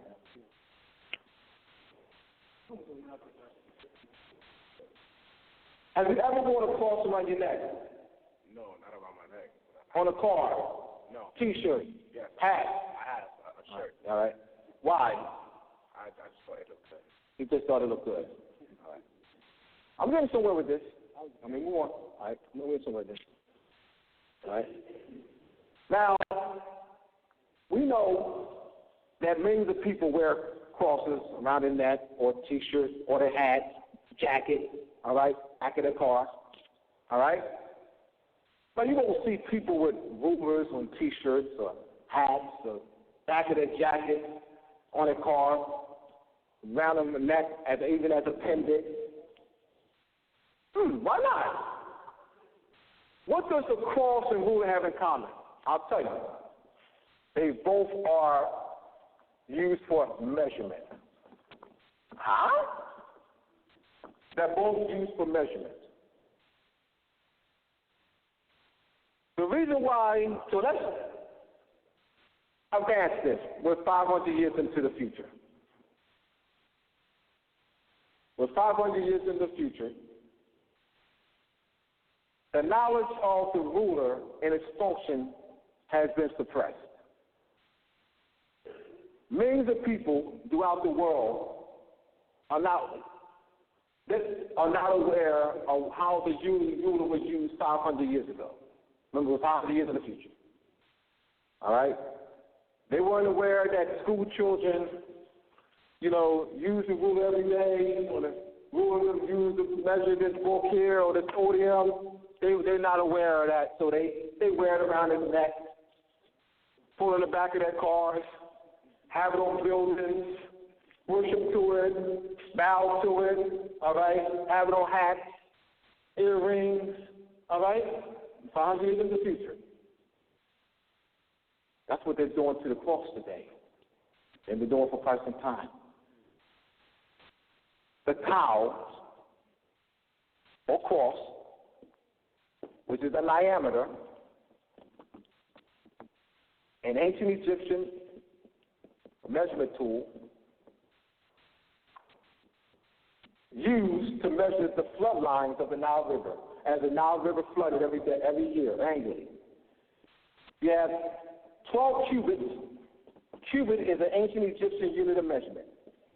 Cubits to 24 cubits.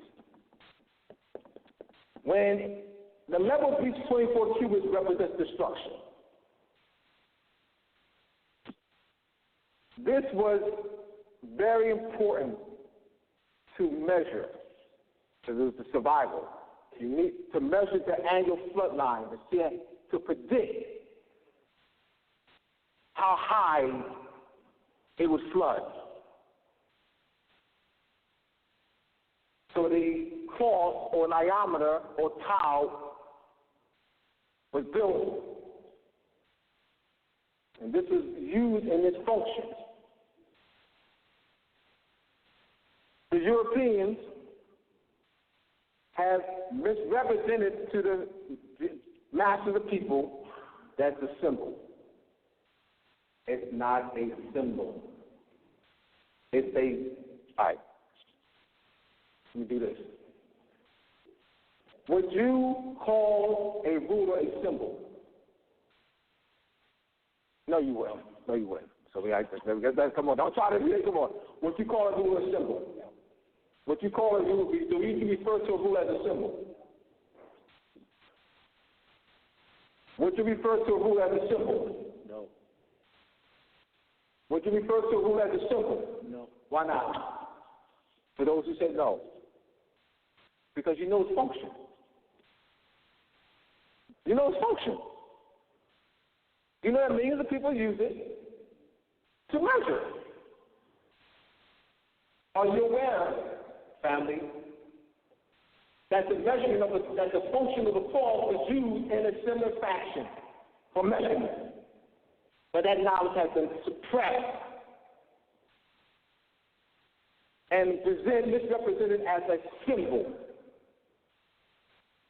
Our ancestors did not make symbols. They are measurement tools being misrepresented as symbols.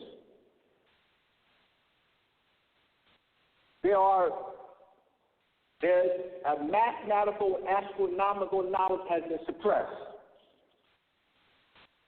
The Tau, the Knights Templar, and there are churches that use the Tau or the cross that's tilted, and within it there's a crown. Within the crown, there's placed a cross. The Knights Templar use that. That cross is tilted at a 23.5 degree angle.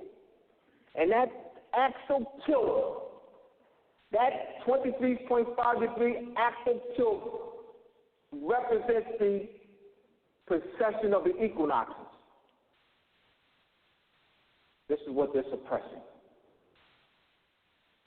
Masses of people don't even know what religion is. It's measurement, astronomy, calculation, having nothing, absolutely nothing to do with worship.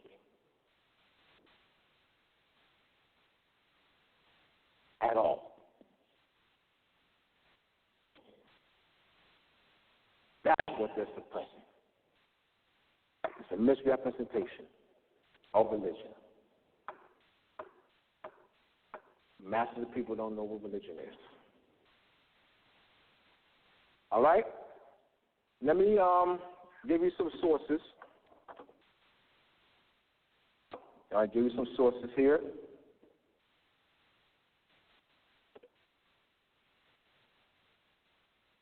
You can Google this. Niameter, Nilometer,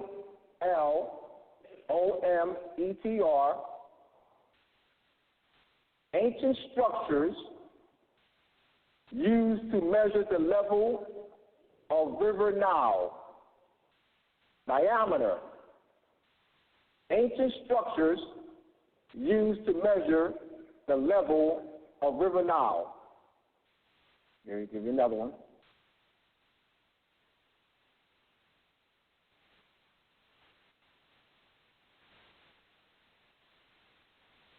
This is ancient device for determining taxes discovered in Egypt. Ancient device for determining taxes discovered in Egypt. They'll go into its function, all right, for measurement. Right, timeline. All right, see this here. 9:51. All right, so I'm going to just finish up. Just want to give you some sources here. 9:51. Irrigation Museum, because they actually had diameters in museums. Ancient Museum, Irrigation Timeline. Ancient Museum, Irrigation Timeline. So I just wanted to present, I wanted to go more into it than we got, because of the questions, which is fine. I don't, because of the questions, I needed to answer questions, and I love the questions. But I just gives you this, what it does is demystifies the cross. It demystifies it. And also, it's what? Lets you know that ain't European. I don't know what's European in origin. I don't know, brothers and sisters, I don't know any European culture. I can't go to Al-Andalusia, modern-day Spain, and practice European culture. Dutch, Netherlands, France, Greece, Italy, Sicily, Germany, England, Russia. There's no European culture to practice. What the Europeans done is the letter, is the alif.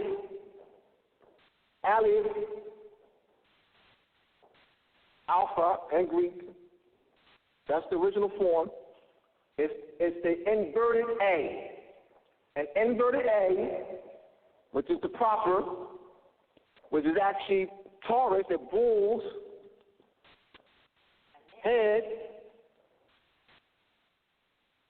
right?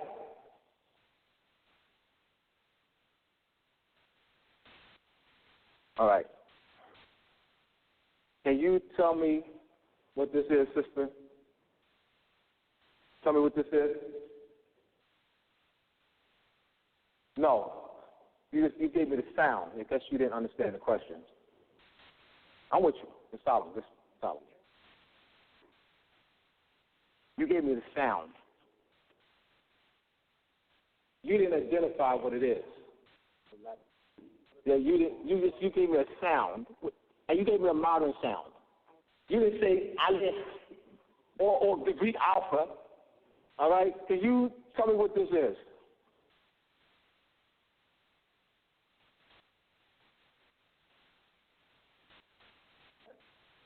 Beth, beta,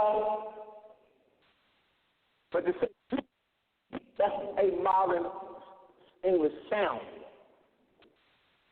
You're associating, you're not identifying it. You're telling me the modern English sound that's associated with it. But that's not the name. B is not the name. C, T, F, those are not names.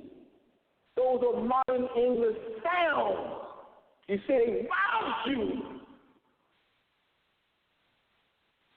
Or what? The name and it's what? Ancient agriculture, astronomical application.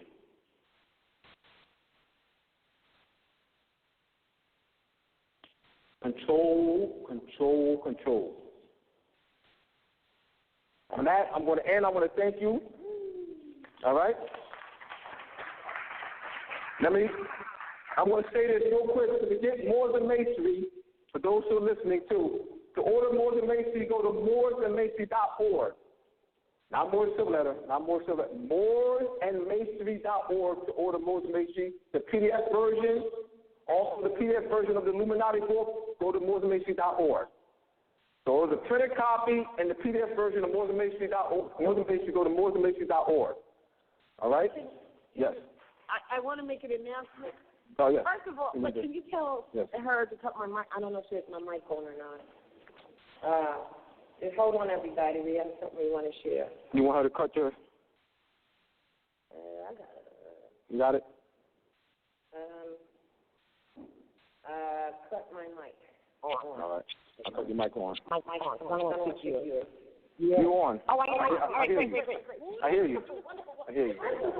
Wonderful information shared today. Please give her a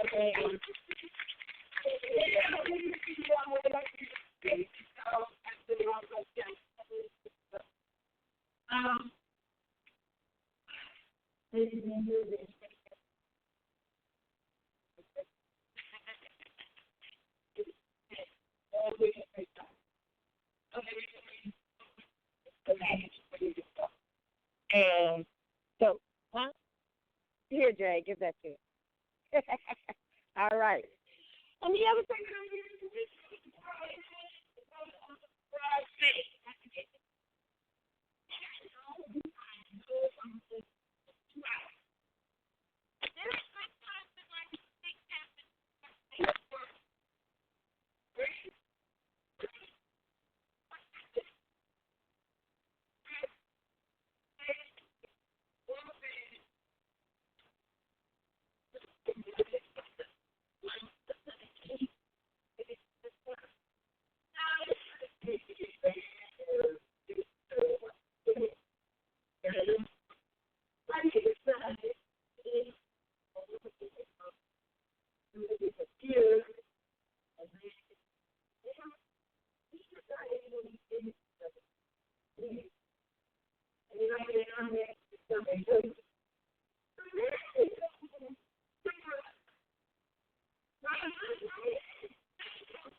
I'm going to put on there and talking to him.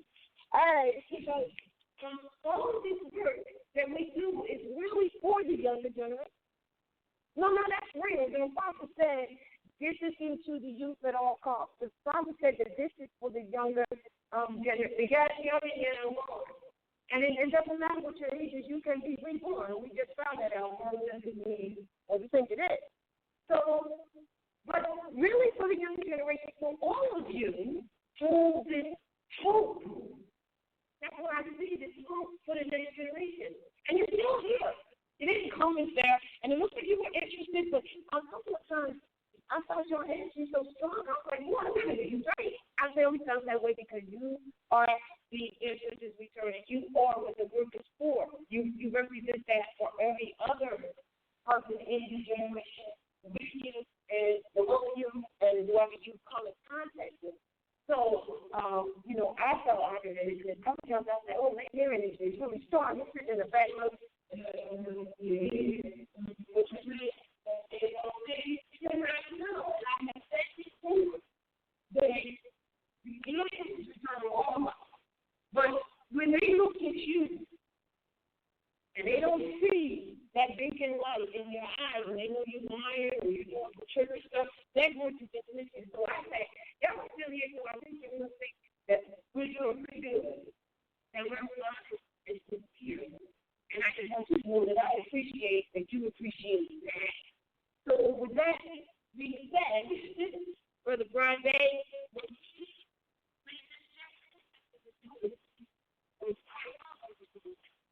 and the thing about this is this.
I forgot to get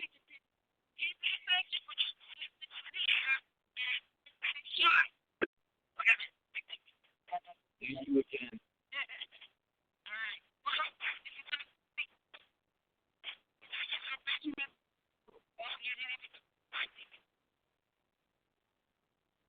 Yeah, there it is. Hold on. You got a phone? You got your hair? Oh, there it is. No, that's it. You got to sit it on your forehead. You got it.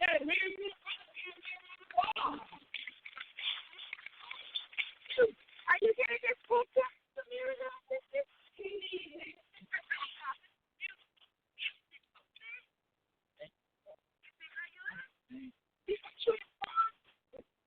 I just take this, right? So,